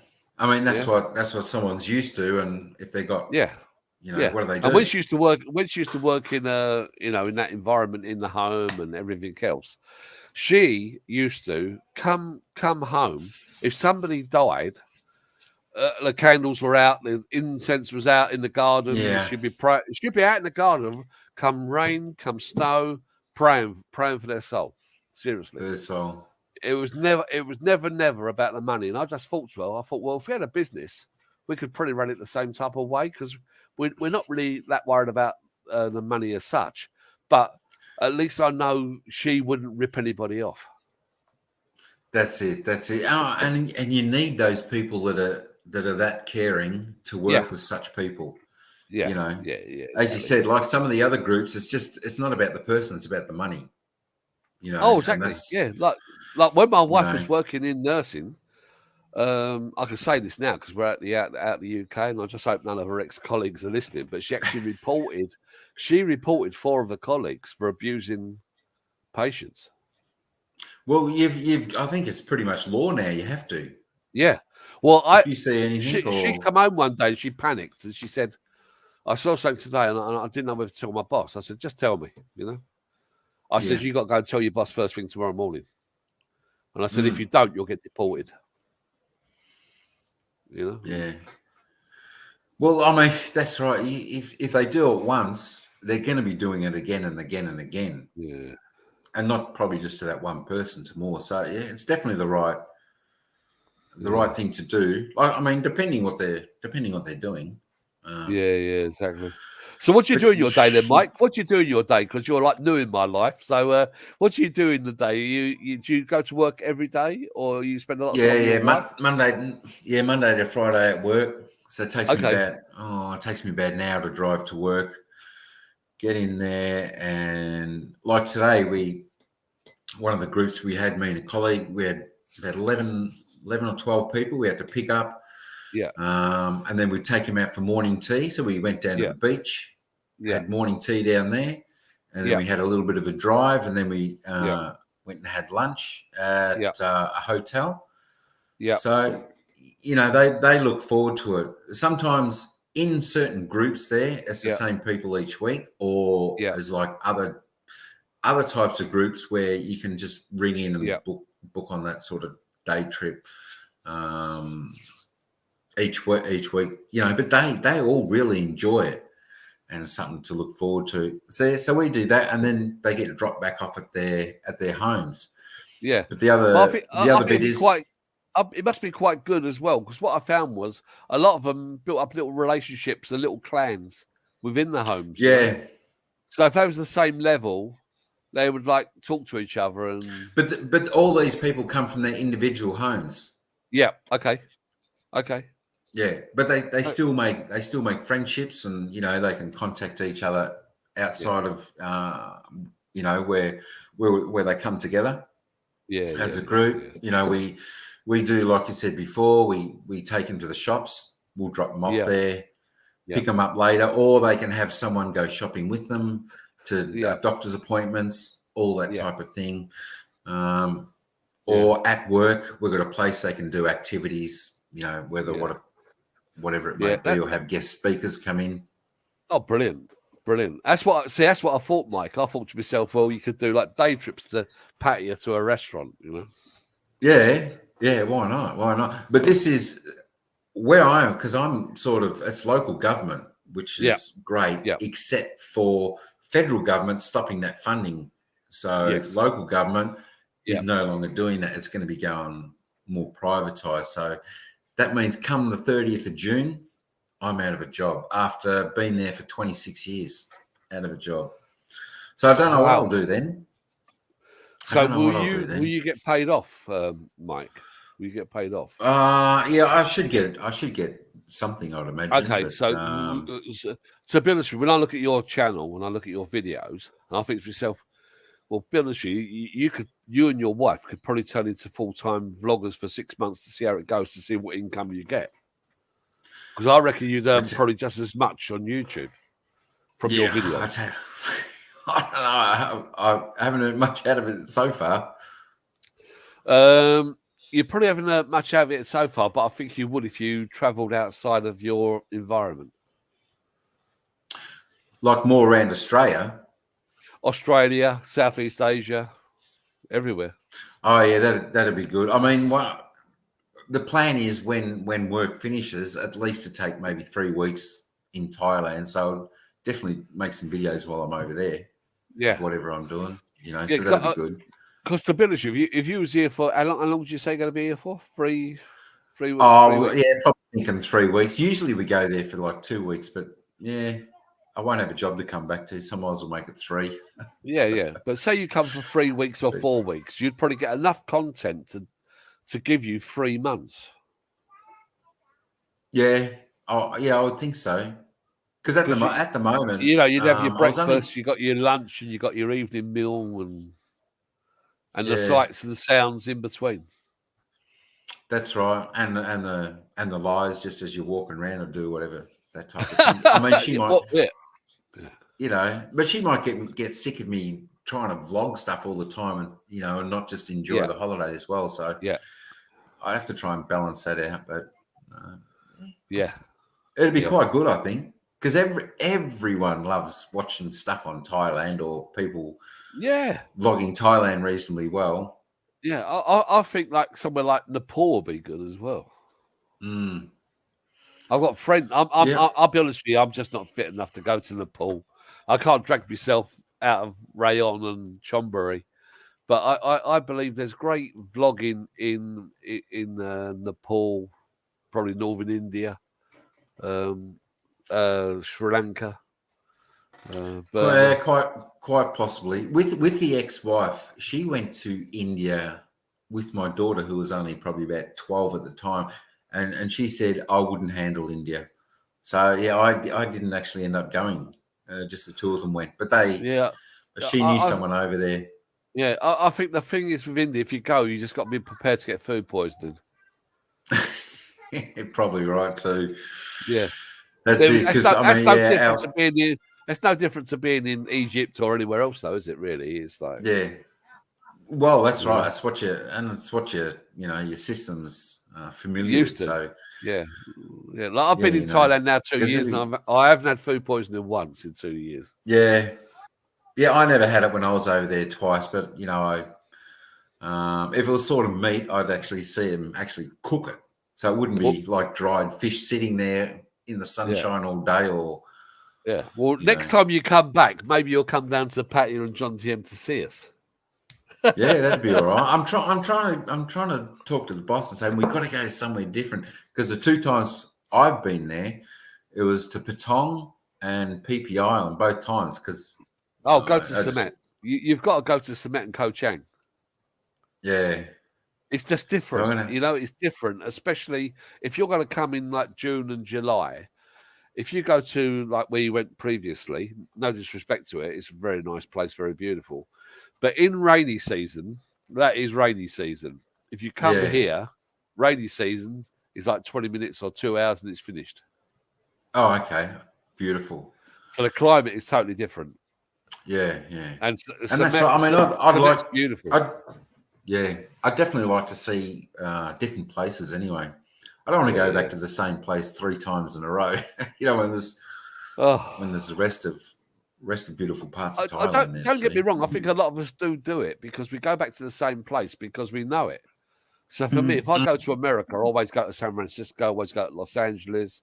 Yeah. Because I know those 2 places and everything in between, One thing which is driving a car in Thailand is easy, and you are Aussie, so you already know that you are driving in the wrong side of the road, and well, it's the wrong side of the road for some. Oh, sure, Pete. Okay. It's the right side of the road for us, isn't it? From memory. So, correct. Anyway, I have made a few road trips at Thailand because Rung has friends and people, and we traveled at Thailand with the car, and it's very good, easy and cheap way to see places. I highly recommend it. Yeah, well, that's it. I mean, the times I went there, I never rode a motorbike on the road there or drove a car. We would just walk. Yeah, it's safer. Yeah. My recommendation to everybody is don't drive a bike. Yeah, especially in those busy places. No bike, but you can rent a car. Exactly. It's not. And the only stupid thing with the cheap rental cars is that there is no cruise control. You have to take more bigger car that you get the cruise control. And second stupid thing is that there is no heater, and when there is a rainy mists, then you cannot. The windscreen is the windscreen. Yeah. Yes, you can, whatever you are doing, even with more pricey car, you just doesn't get the fog out, mist out. What do you think, Tom? Do you have that problem? Well, I drive a very small SUV. That's got cruise control on it, and I find it quite easy. But as you say, some of the cars are a little bit too small for me. And I think coming from Australia, you tend to drive bigger cars there anyway. You tend to drive SUVs there anyway, don't you? Yeah, a lot of people here do. I don't. I just drive like an old Ford so that's not too bad. Yeah, like the But car. That's still a bit bigger. Yeah, the car I drive here, which is a Honda CRV. Oh, yeah. Yeah, so it's a small SUV. Yeah. I drive that, and that's fine. I do like that. But it's just old. It's just second hand, you know. But I'm a real minimalist, so I never buy new cars. I can't see sense nor The value reason in of it. investing your money into something which depreciates 30% as you drive out the garage. Yeah, that's it. I mean, I'd never buy a new car here either. No. You know? It'll always be a few years old. Would you, when you retire, Mike, would you retire in Australia or would you retire in Asia or? Well, I don't know. It depends. It depends. Depends on the boss. I know you ain't going to retire in bloody Russia. You got no chance of that. Yeah, no, that's something I think I definitely wouldn't. Even though Russia's a beautiful place, Russia is a stunning country. Yeah, it is a stunning country. I'm living next to us, so yeah, well, it's right next to Catch Bay. Oh, is it? Yeah. Well, he's borders it. They had a war in Russia in about 1955, I think it was. Yeah, you might be correct. We have a small little border. It's about 1,300 kilometers. I must admit, Catch Bay, I wouldn't want 1,300 kilometer border against Russia. So if people think where our tax money is going, it's for the people at the border. Yeah. Watching but that. To be honest with you, I think there's some good news. I honestly believe the war in Ukraine, which the people in Russia don't want the war either. No, they don't. They don't. Nobody wants it because a lot of them have got Ukrainian friends. So, but they do support the leader. That's the thing. Yeah, of course.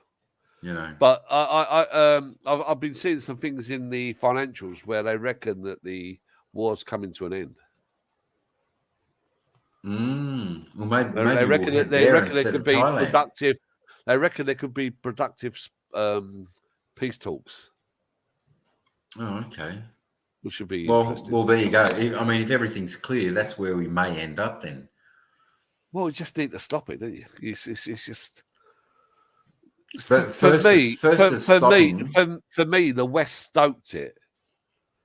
You had the Western press stoking the war because it suited their agenda for their shit financial policies. Yeah. So it's easier to blame somebody else than look in the mirror and say, well, we've printed all this stimulus, we've printed all this money. So where's the inflation come from? Well, fucking look in the mirror. Money does not grow on trees; it grows through production. But if you close down the world's economy and there's no production, then inflation is going to go through the roof. That's the way it is.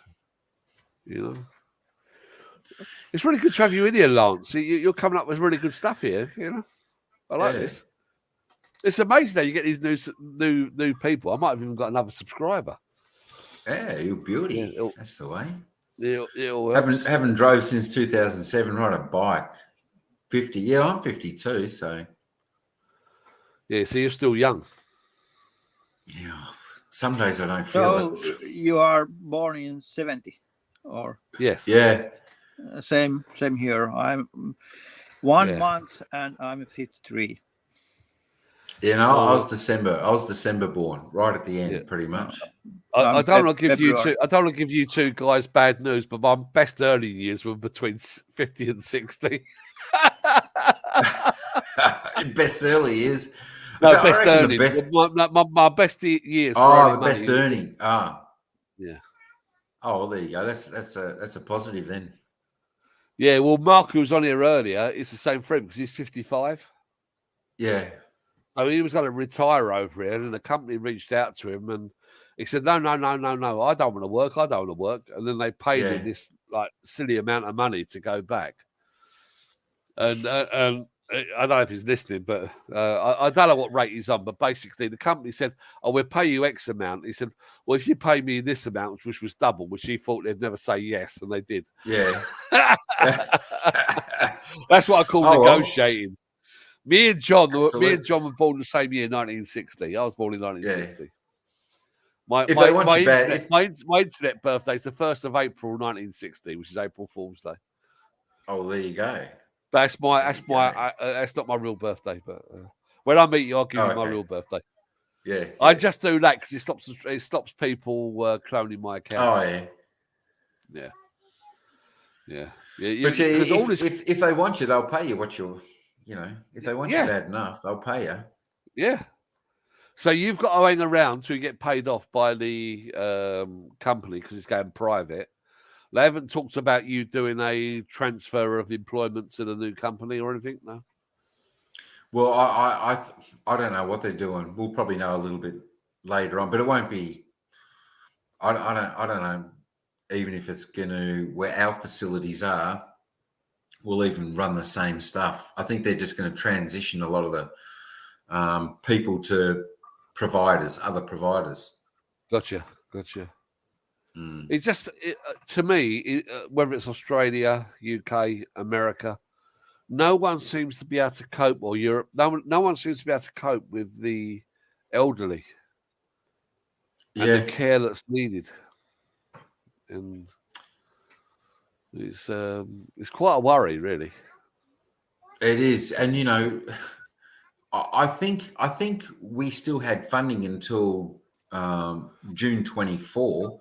Yeah, but our place, our local government, they said no, we want to do this faster, so we're going to go June 23 this year. So they only got a letter being told about this a month ago.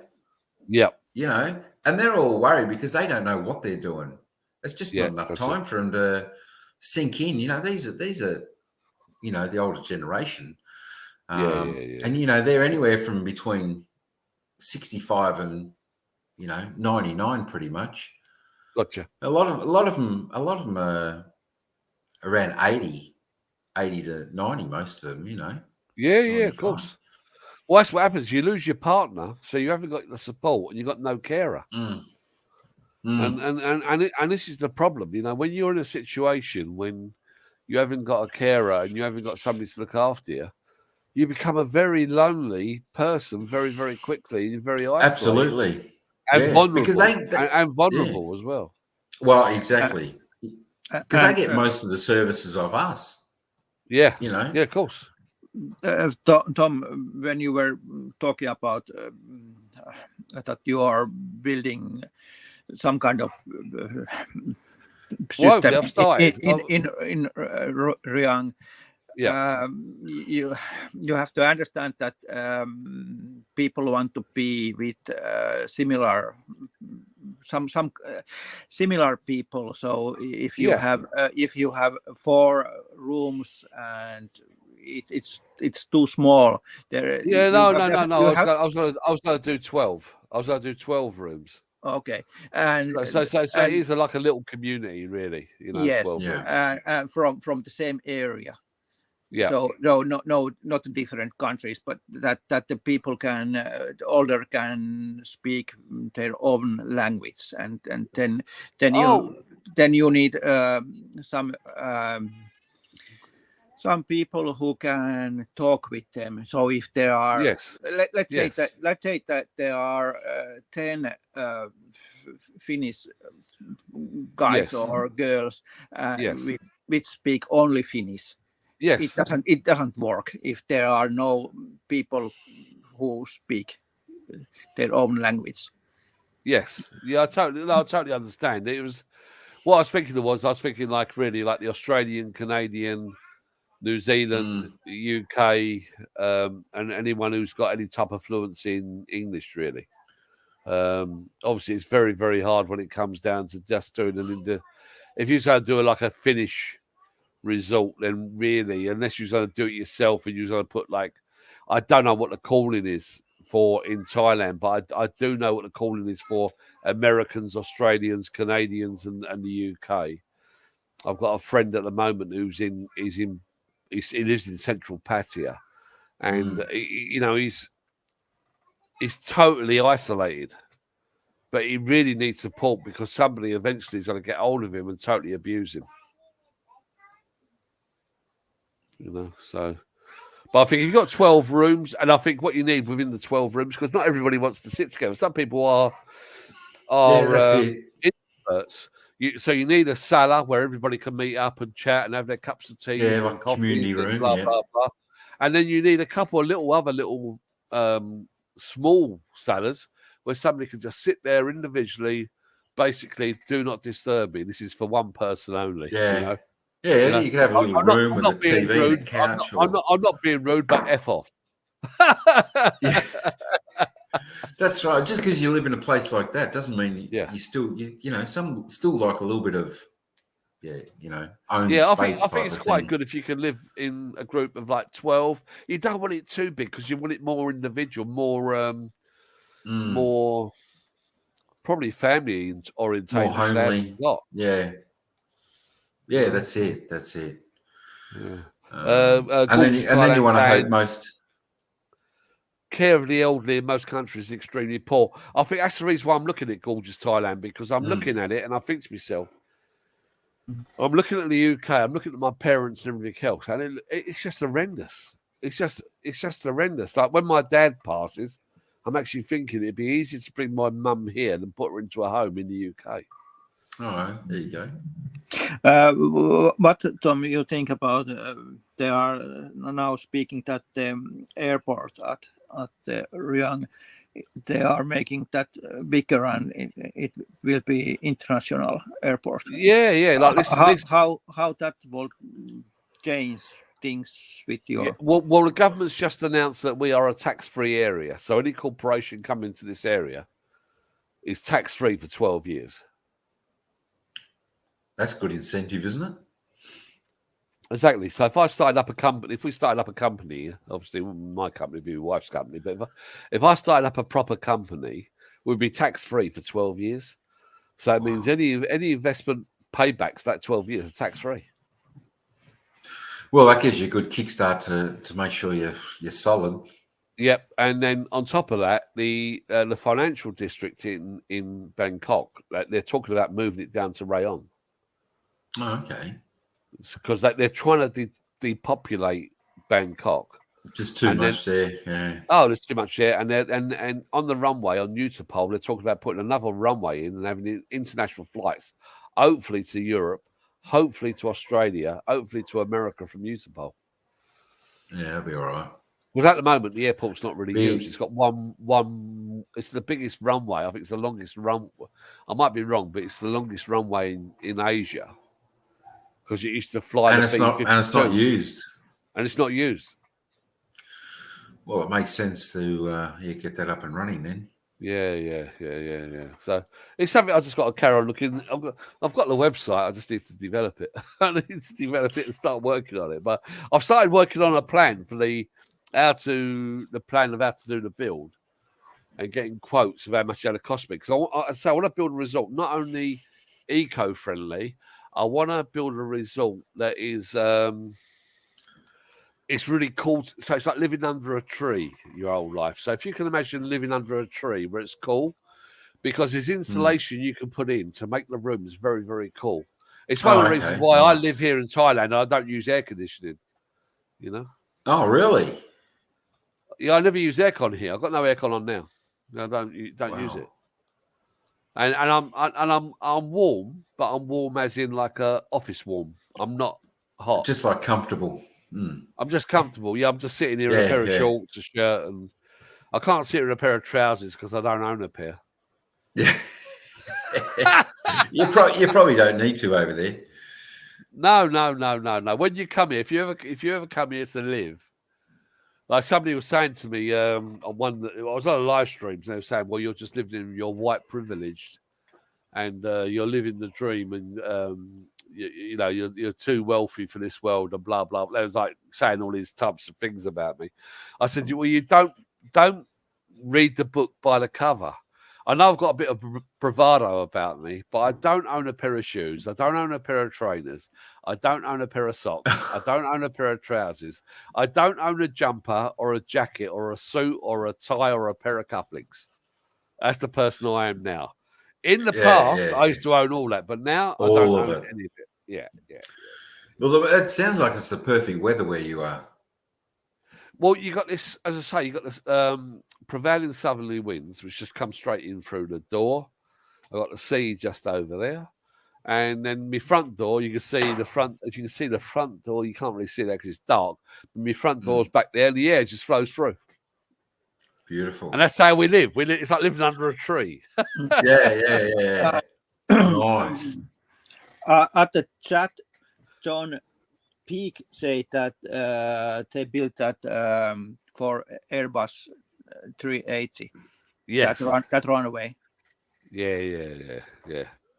I think they built it for the B-52s in the Vietnam War. Yes, I was thinking that it was made for the Americans, and the whole Pattaya thing happens next to the airport at the 60s. 70s. Yeah, well, exactly, because they put in Utapole, and they was bringing from Saigon. There's flying from Saigon to Utapole. It had a different name there. It was called a different name. I can't remember what the name of the airport was called. I'm sure somebody will know. And then they used to take them to Pattaya for the R&R, and that's how the ladies of the night happened there. That's how the nightlife started back in 1960, 65. Yes. It was they were rotate. They were taking people out from Vietnam to get some rest before going back. So there was money going on, and young ladies need money. So the whole thing started there. Yeah, John Peake saying he just got shirts. Aha. He got them only in the last couple of weeks. Katrina freed Lance of everything. It was the greatest thing to be free of all these things. That was a big hurricane or tornado or something, wasn't it? Oh. Well, it don't seem possible. It was nearly 20 years since the tsunami in Phuket. So. Yeah, that was devastating, wasn't it? Yeah, it's like nearly 20 years ago. Unbelievable. I just can't. Yeah, wasn't that when it was like 250,000 people? 250,000 people? Yeah. I don't think they've ever even given a death toll, but I think the world death toll for that was somewhere around the region of like 250,000. Yeah, I think you're right. Because a lot of people in like a lot of villages got wiped out around the place and nobody knew. Yeah. You sold me. Tim, you sold me. When can I move in? Well, a good thing is at least you got plenty of black restaurants down here. Yeah, I wouldn't put Cat 5. I'd have to put Cat 6 all the way around. So just so everyone can have their lovely TV. Yeah, it's good fun, really. But that's my plan. Definitely. It's just something I've got good. Yeah. That's all right. Just work on it, keep thinking about it and plan it, and then decide whether to go ahead or hang off. Well, the thing is as well, like you've both saved and you've got investments. And when you get older, it's even harder because you've got these investments and you think, oh, yeah, I can cash them in and get the cash. But once you do, it's gone. And it ain't gone for today, tomorrow. The other thing is, which a lot of people don't take into account, like somebody like me. So there was somebody like me, I'd earn a really good salary. Somebody like Chris earns a really good salary. Somebody like yourself and Catch Bay earns a good salary. Most of the people in this chat were all earning good salaries. But when you stop work, your earning potential finishes. Yeah. So you go from like 100 down to 0. That's exactly true. Yeah, that's like a bucket of water with a slow leak. Yeah. Tax just here. Say more, Tom. It could be more. What could be more? Yeah, it's only the stuff I'm looking at. Anyway, I better let you go. Where you going over to Yaz's channel, Mike? Oh yeah, I'll pop over there and say hello, see what's happening. Yeah, we'll send my love to them all. I'm going to have to go to fucking bed. I'm knackered. Yeah, apparently you had a long one last night. Oh God, it was crazy. Hello, GP. How you doing? Yeah, no vax. Yeah. Yeah. Oh, that would have been midnight for you, wouldn't it? No, 5. I think it was 1 a.m. I think I come off the stream last night, 1 o'clock in the morning. Yeah. There's sometimes me and Chris get off them and like the birds are chirping. Yeah, no, I'm all right, GP. I'm all right. GP's GP's got a channel. He's got a music channel, which is very good. He's a rapper. Oh, he's a Jeffrey. rapper. Yeah, he's got a music channel, and cool. yeah, no, I'm good, but I'm not doing a lot. I don't venture out very often. Yeah. You know? It's one of those things. Yeah, so you'll be happier when the tourists go back a little bit and you got a little bit more of the space there. Yeah, when the tourists go back from Pattaya, I might return, but until then, I'm staying in Rayon. Yeah, like any good tourist spot here, they just get. Christmas was madness. Like for me to go to Central Pattaya, it's 45 minutes to drive there. At Christmas, it was taking me 1 hour and 3/4. Yeah, we got spots down here like the peninsula, like down by the bay and yeah, all that. It's summer there, isn't it? You're in summer. Yeah. But like Easter, Christmas time, that people just flood there. Yeah. They're places I don't want to go to around the big holiday time. This is my soy cat. We picked him up off the street when he was dead. Look at him now. Oh, really? Yeah, we picked him up off the street. He looks nice and healthy. Yeah, well, we picked him up off the street. He was nearly dead. And my wife said, she goes, if he's alive in the morning, we'll take him to the vets, you know. And I thought, well, the vet might put him down. But the vet gave him an injection, and that's what we've got now. Voila. The vets, unfortunately, the cat's taken over our life, so I don't travel anywhere now. Yeah. Because if I travel anywhere, I think, how's the cat? How's the cat? How's the cat? The wife's pissed off with it. You usually get more stray dogs, I thought, and the cats. There was a lot of cats over at PP Island when we were there. Cats there and dogs on the mainland. Yeah, I got nothing against soy dogs, but I just don't want to have a soy dog in the house, you know. Yeah, they'd be pretty feral. Yeah, I just I'm not sure you can ever tame them, you know. Yeah. Jeffrey, GP just hit 12 million channel views. Fucking hell! Wow, nice. So he must be earning He must be earning a lot of money on that 12 million channel views. I'm up to about 120,000. I think I'm up to GP. Yeah. You know, but when I met GP, he had 1,500 viewers. 1,500 views, the same as what I got now. Oh, views, yeah. That's what he. This was subscribers. Oh, sorry. Subscribers. Oh, okay. Yeah, he had 1,500 subscribers a year ago. When I first met him. What's he up to now? Well, how many subscribers you up to, GP? Probably about. I think he's up to 30. I just watched it. That I have 20. Geez, that's all right. It picked up well. Yeah.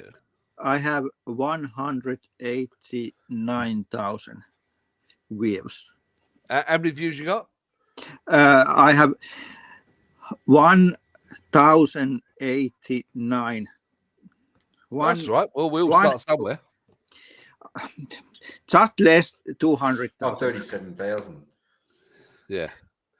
Well, Jeffrey gets like he some of his videos, he gets over 1 million views on some of his videos, I think. Yeah, he'd probably be doing okay out of that. 37,000 subs he's got now. There you go, 5K a month. Beautiful.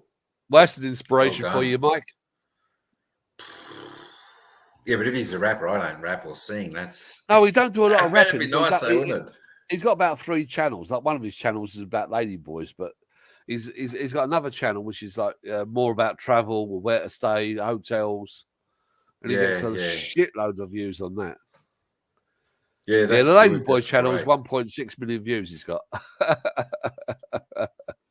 Okay, next week I just Lazy Boy videos for my channel.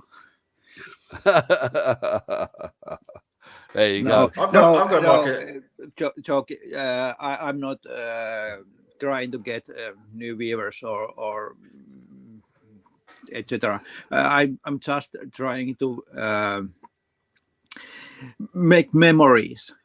Yeah. Mm-hmm. Yeah. Well, I'll be honest with you. When YouTube, when you could hide your subscribers. Yeah. Remember that? And I was slowly getting towards 1,000, and mine you was still like, can. You still can, can't you? No, they show it now. Oh, They okay. changed it June. They changed it June the 1st of last year. Oh. So I was just like, I never showed how many subscribers I got or anything like that, because I was never going to monetize my channel ever, and never will do. Yeah. And then when they said right from 1st of June, we're going to show how many viewers not viewers, but how many subscribers you got. Yeah. I then had to say, "Oh, please subscribe."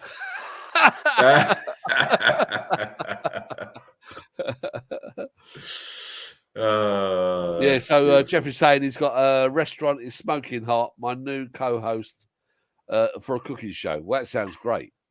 Those cooking shows really fly, don't they? They fly, don't they? The cooking shows, Mike.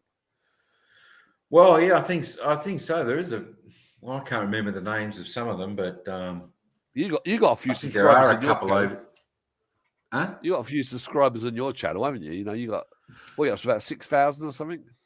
No, about 3,300. But I got like 850 subscribers out of it one short. How many subscribers did you get from one short? About 850. 850. Fucking wrap up. But wow. I don't take much notice of the subscribers out of the shorts, because they're just random, and you most likely they may not come back and view your normal content anyway. No. Hopefully not, because they're unsubscribe. No, because if it's that type of channel, then you do get a lot of subscribers. I've got one short where I've got over 100 subscribers, but that's it. Yeah. This short got about 160,000 views, but that's like the Lady Gaga one, when you put your face in the background. One of those. It's just it was just a rubbish short, But I started another channel which was just shorts. It's not real proper. No. Well, notice a few people have done that, haven't they? A few people have started short channels, but then they've gone back to their normal channel, just done the shorts on their normal channel. Yeah, but this one I started like 3 months ago. It's already up to, it's close to 1 million views with about 1,100 subs in 3 months. But most of the people I see on that channel at comment or something like that are people from this channel. Yep. Okay. This channel. Yeah. Even with that. But the only reason I made that shorts channel, I made that before the update, where if you put a short up, it would mix in with your normal content. Yeah. But now, they got the different sections, like the home, the video, the shorts, the live. So it wouldn't mix. So that's the only reason I made the shorts channel, because it was mixing in with my vlogs, and it just looked too messy for me. Yeah. And if I thought it looked messy, it'd look horrendous for someone trying to look in the channel and see like 15 shorts and then one vlog, and 15 shorts and one. That you can't have that look. But GP saying if you can get him to the same geographical location, that is the idea. I don't know what he means by that, but like Thailand. Yeah, like Thailand. If somebody watches the short and the following week, YouTube will recommend your long form video. Okay. Okay, gotcha. Yeah. So, but on that shorts channel, like I just videoed like a cutting something up or frying an egg or just the traffic or something, and it would always get good views. But for the past 3 weeks, they're getting next to no views for some reason on that. It sounds like you're being choked. Whether it's got something to do with the the incentives or something for the shorts coming up at the end of the month, but what's going on at the end of the month then, Mike? What's going on with that? Yeah, I think it's something to do with incentives for shorts. I don't know whether there's going to be a bit of a money pool or something. You can earn some money out of shorts. I haven't really dived into it. It's just what I hear off others. But so I'll put. So instead of going gang ho busters like I was on the shorts, because I must have put up 400 shorts or 300, 400 shorts in the 3 months. Okay. I'll start and put a few more back onto this channel, and that'll raise some of the views. And as Jeffrey said, YouTube, if they watch enough there, they might watch the longer content. Yeah. And of course now it's not mixing up the proper page where they can just see all your vlogs. Yeah. And how many live streams do you do? How many live streams do you do a week or? Yeah, I looked at that the other day. I think I've only done about 17 live streams on this channel. Okay. But on the other channel, on the shorts channel, I've done about 60 because I wanted to get the subscribers were there, and I thought if I'm going to make this second channel, I might as well build some watch hours up. And I used to do like a live count on the shorts. Yeah. So I'd put a short up, and then I'd just go live, and we could just watch the count on how many views I got. But I've only got 500 watch hours on that for some reason after about 60 lives on it. Oh, really?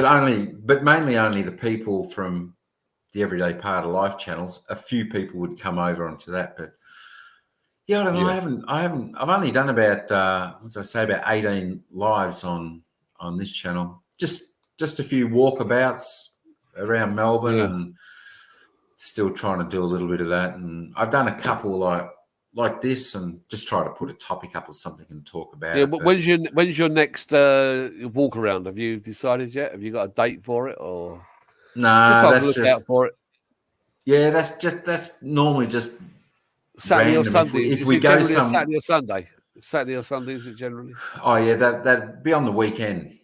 Okay. Definitely on the weekend. So at least I know when to look.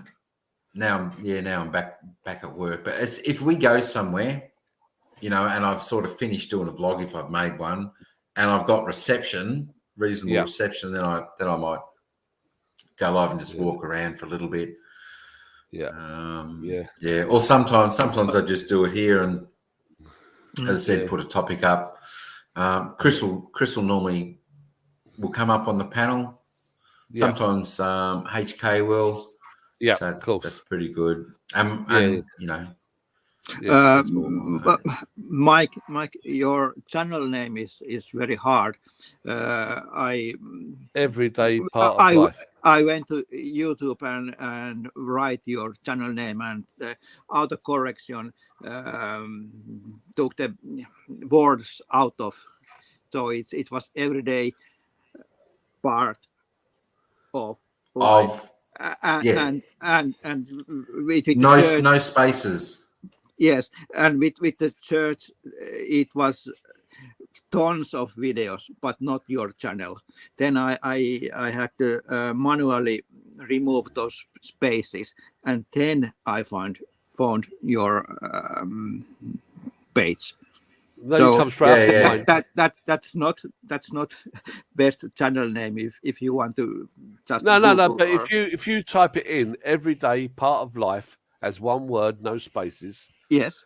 Your his channel comes up number one. Yes. Because that's my handle. But my phone has autocorrection, spelling correction. Oh, right, okay. So the phone cut the word.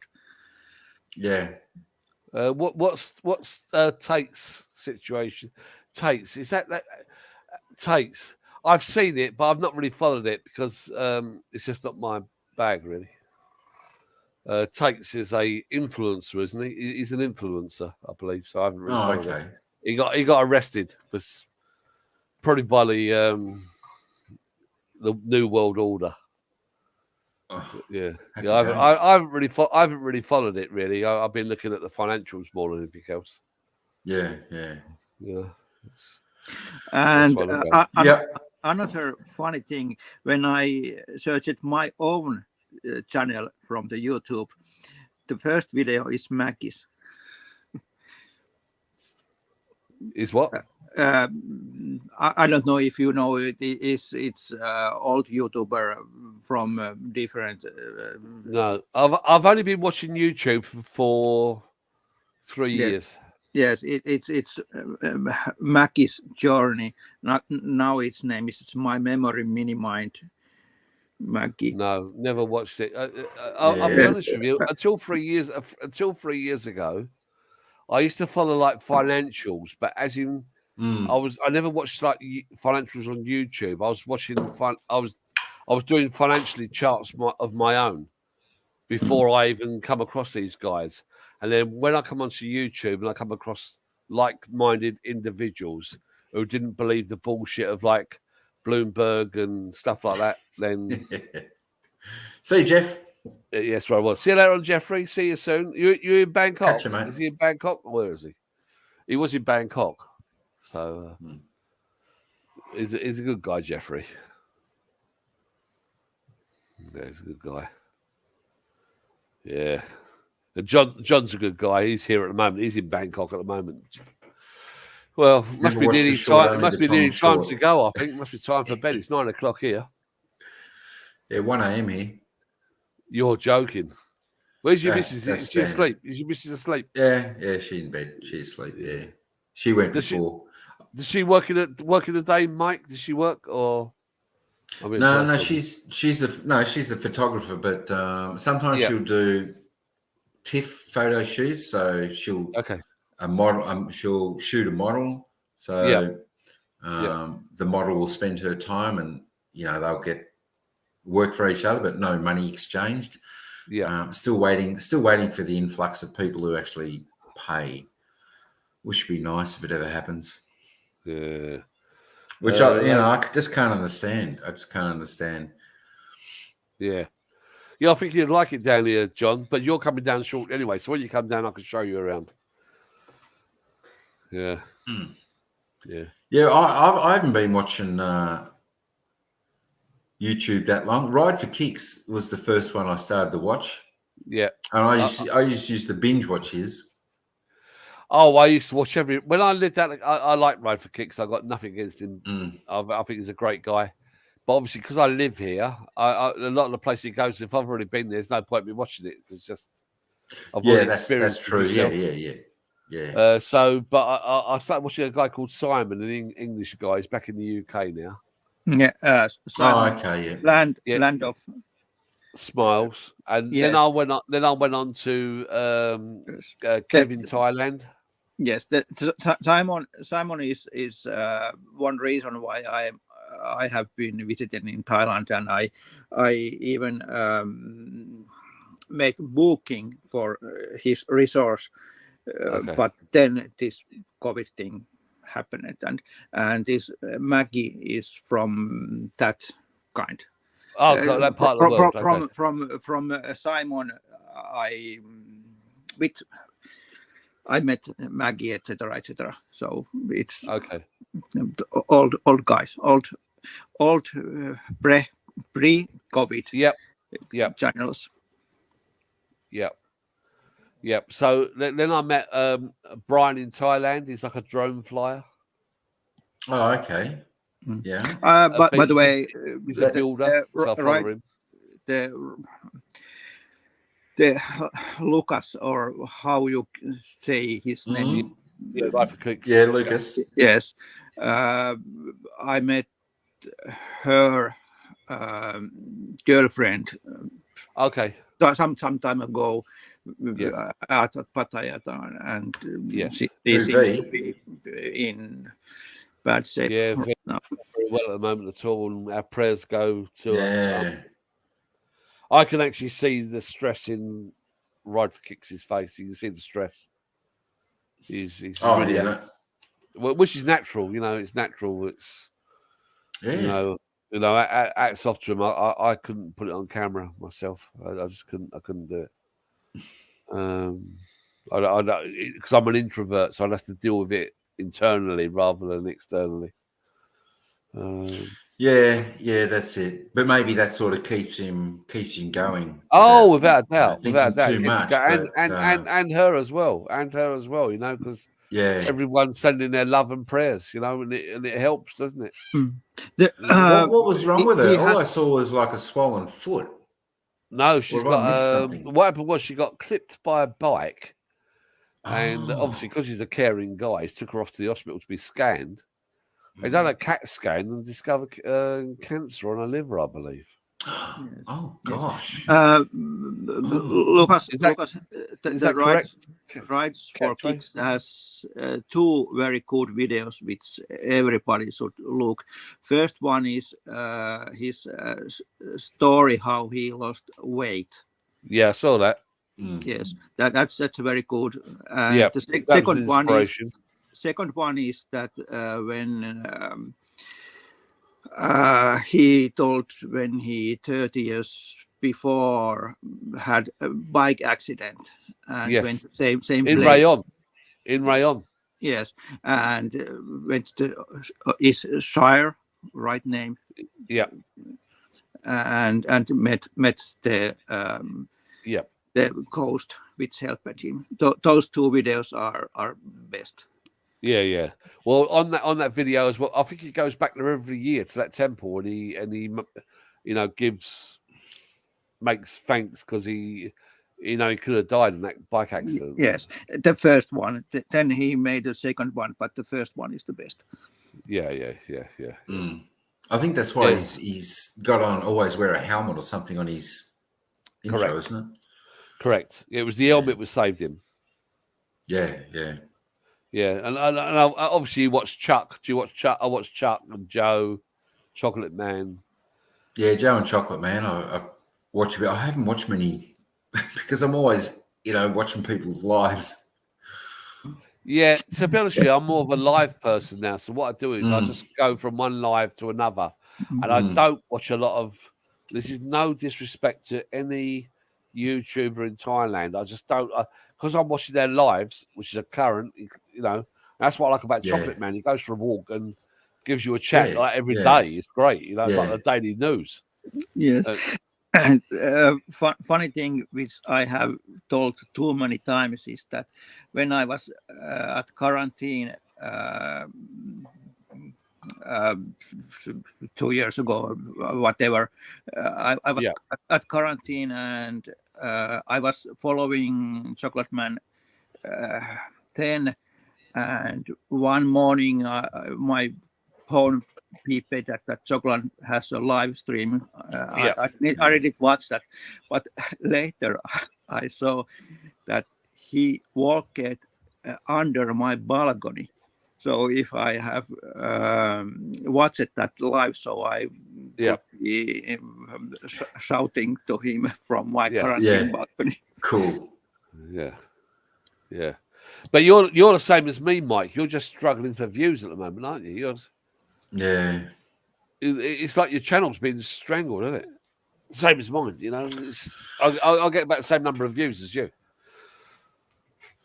Yeah, I mean, I haven't done a proper vlog for a little while. The last few videos on this channel just to put something up there, Yeah.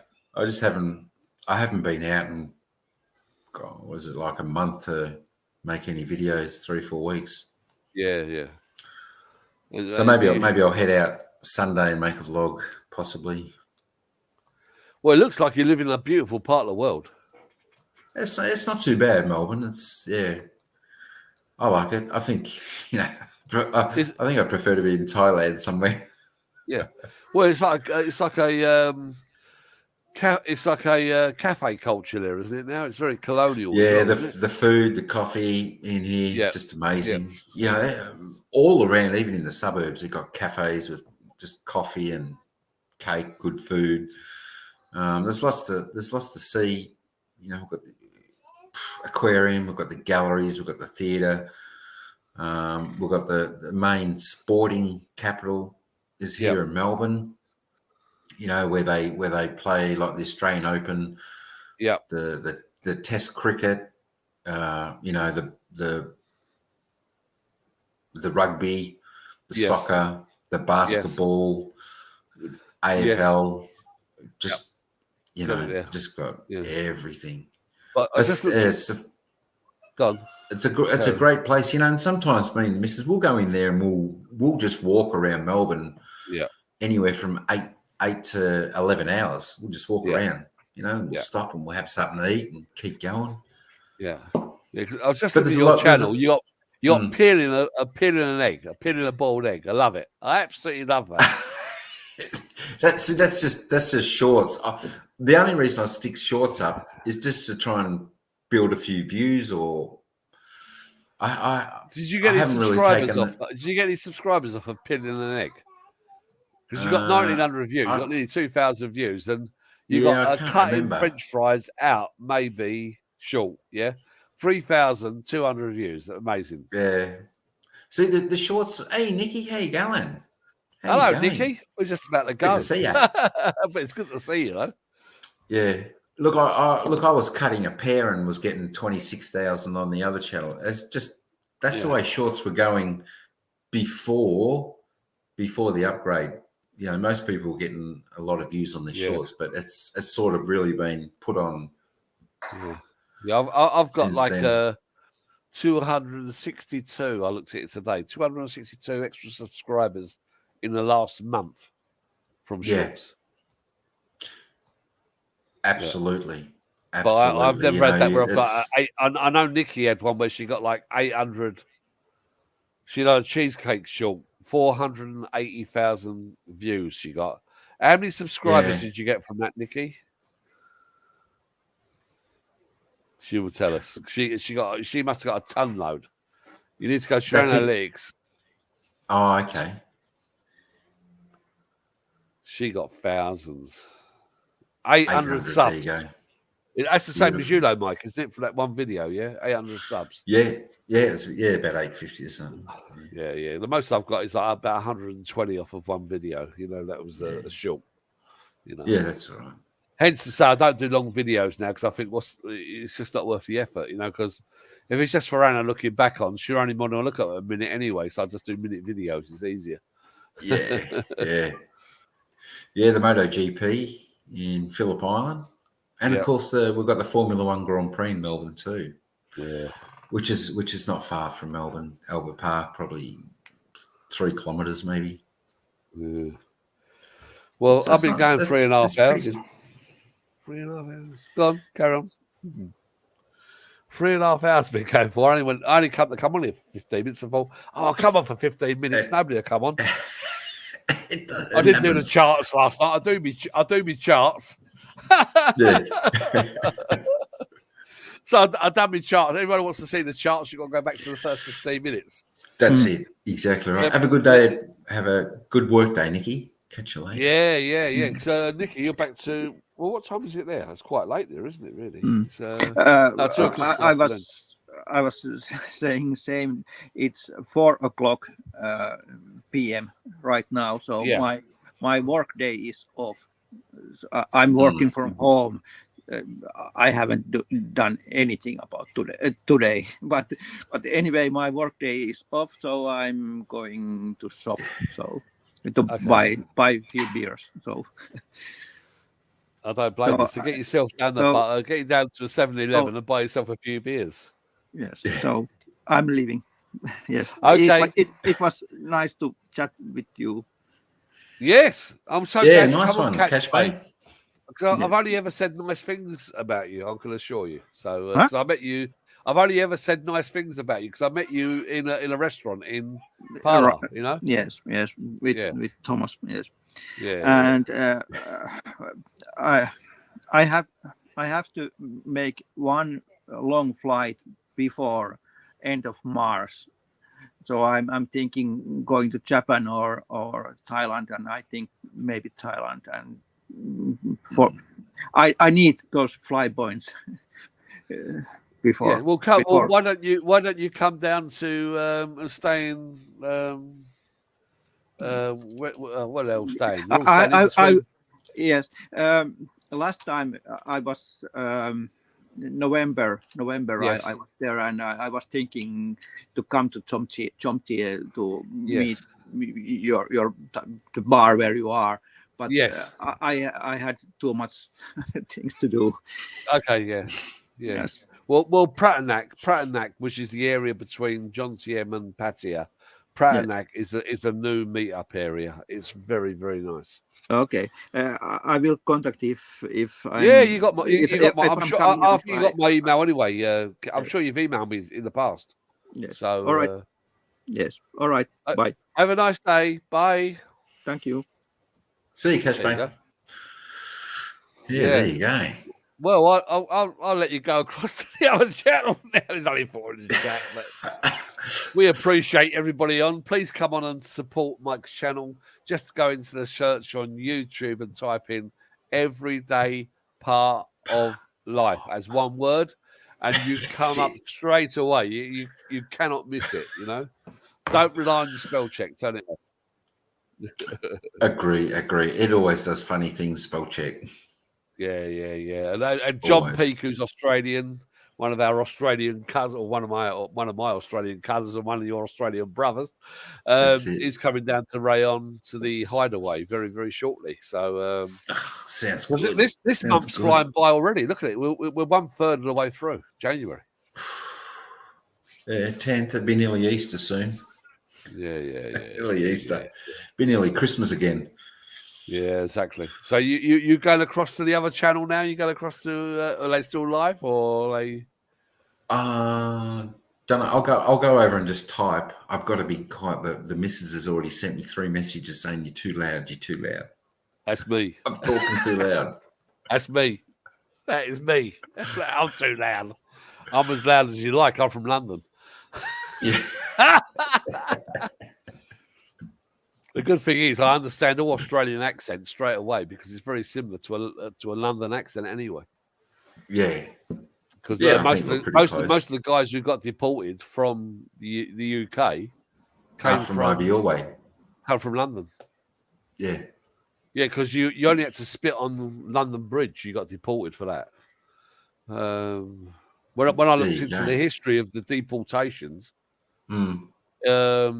they was deporting like 6-year-old kids for stealing a loaf of bread because they was hungry. That's the old days, isn't it? And then there was no bankruptcy in the UK then. So if you become bankrupt, they deported you. So a lot of people think, a lot of people got deported because they was criminals. It wasn't really. It was the world they lived in at the time. You know, it was just. And it's still the same. One for the rich, one for the poor. Oh, if you're Prince Andrew, you get away. If you're Prince Andrew, you get away with everything. You know. That's it. You know, human trafficking, exploitation, everything you like. You know, if you're anybody else, and you probably don't pay no tax either. Oh, guaranteed of that. Yeah, it's only the poor who pay tax, and that's the working poor who pay tax. Yeah, you know. But there you go. But well, thanks for coming on tonight, and thanks for everybody who's been in the chat tonight. That's all right, Tom. It was good fun, pleasure. Good to be up here. Yeah. And I made a few more moderators tonight. I made about 10 more moderators. That's quite good, really. So my moderator count is getting up there. do you have a lot of moderators in your chat? Just before we go, do you have a lot of moderators? Yeah. Normally, I just put them all out. Yeah. Do you know what? I think that is the policy. If you're doing a live chat and everyone's making sensible comments, just make everybody moderator. And that way you don't have to worry about your chat so much because they moderate it for you. Yeah, providing they're all right, you sort of get to know. I haven't got Nightbot, so that's the other thing. How's this Nightbot work? I want to know. Do you know? Yeah, no, I haven't got it. I don't even know how to put it on. I've got it and I've got it downloaded, but I don't know how it works. Oh, okay. I'm going to have to speak to Chocolate Man because Chocolate Man uses it, so I need to know. Yes, yeah. The other person who uses it well as well is Bobby. Bobby uses it very well. Because on his channel, if you type in love, it throws up your channel as a suggestion. And and that's why you only need a handful of mods. Yeah. No, I just prefer having everybody as mods, so I don't have to worry. Because when I first started doing YouTube, I had so many like tossers that I like to ban, and now I can't remember the last time I banned somebody. But do you put yours on sub mode? Because that should keep the bots out. Yeah, I do occasionally. Oh, Ryan's in the chat. Ryan, I'm just about to go. I'm knackered. Hey, Ryan, what's the requirements asking for a friend? What's this for? Oh, the entry requirements. The entry requirements are they've dropped it. Anyone can come. No vaccination certificate. Just turn up at the gate and you're welcome into Thailand.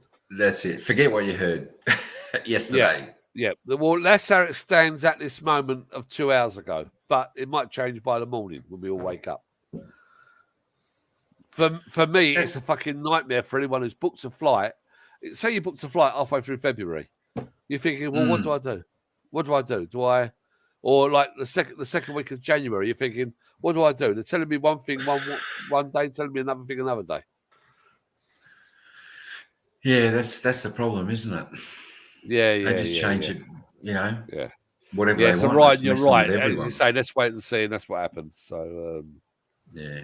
So Let's just hope they forget about the whole lot. Gorgeous Thailand saying the entry requirements are passport. Yeah, exactly.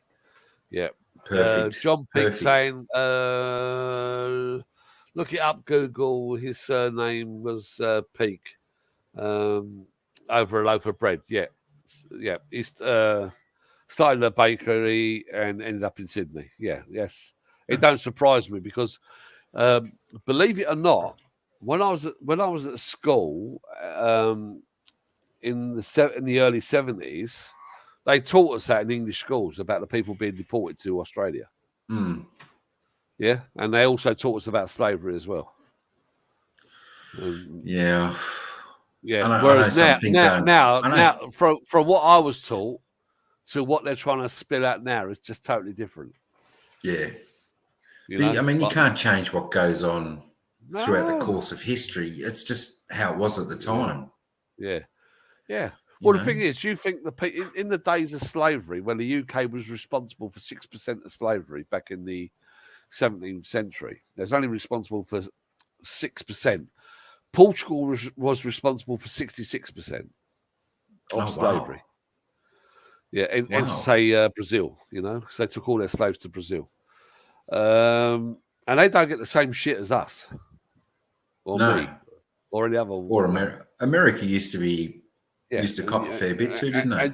As you look at the Portuguese gold reserves, they've got one of the highest gold reserves in the world, all from slavery. There you go. They've got gold bars. What made me laugh was, though, Mike, they actually showed it on a documentary. They were showing you gold bars going back to the 15th century. God. From Brazil, stamped. And I'm thinking, all stamped. These are all stamped. And I'm thinking to myself, this is all from slavery. Yeah. To me, I got I had a Jewish grandmother. So this is a bit like me buying a fucking gold bar with a swastika on. Yeah. I'm surprised they didn't say all this gold needs to go back to the families and the slave. Yeah. Yeah. That's the way it is, isn't it? The Irish were mostly, Shade culture in the 1770s. Yeah, but the Irish in Ireland were no better than the normal person in the UK. Life expectancy to 1810. Life expectancy was 35. Wouldn't be much. 35. Yeah, it's always the 1% who do okay. It's everybody else below, and the same thing's happening now. I'm getting political again. I'm going to get fucking taken down. Email from YouTube. Tom, Mr. Tom, you're fucked again. Please do not talk about how we're enslaving you all. One strange thing, when I entered Thailand in October, was immigration at BKK asked me for my boarding card. Never asked me for that before. Yeah, apparently on your entry to Thailand now, you must keep your boarding card. Wow. Well, you'd probably still have it when you go through immigration. You'd probably still have that. Yeah, Ryan's saying he's staying out of the conversation. He's staying out of the conversation because his family was slave owners. Only joking, just doxing him. Shut you down now, Tom. Yeah, exactly. Yeah, I best go. Well, thanks for everyone coming in. Thanks very much, Mike. Good on you, Tom. Thanks, everyone. Chat. Good night. Yeah. Please subscribe to Everyday Part of Life, and please subscribe to Eat Out Patio. Catch you all later. Bye. All right. Ciao. Before I get taken down.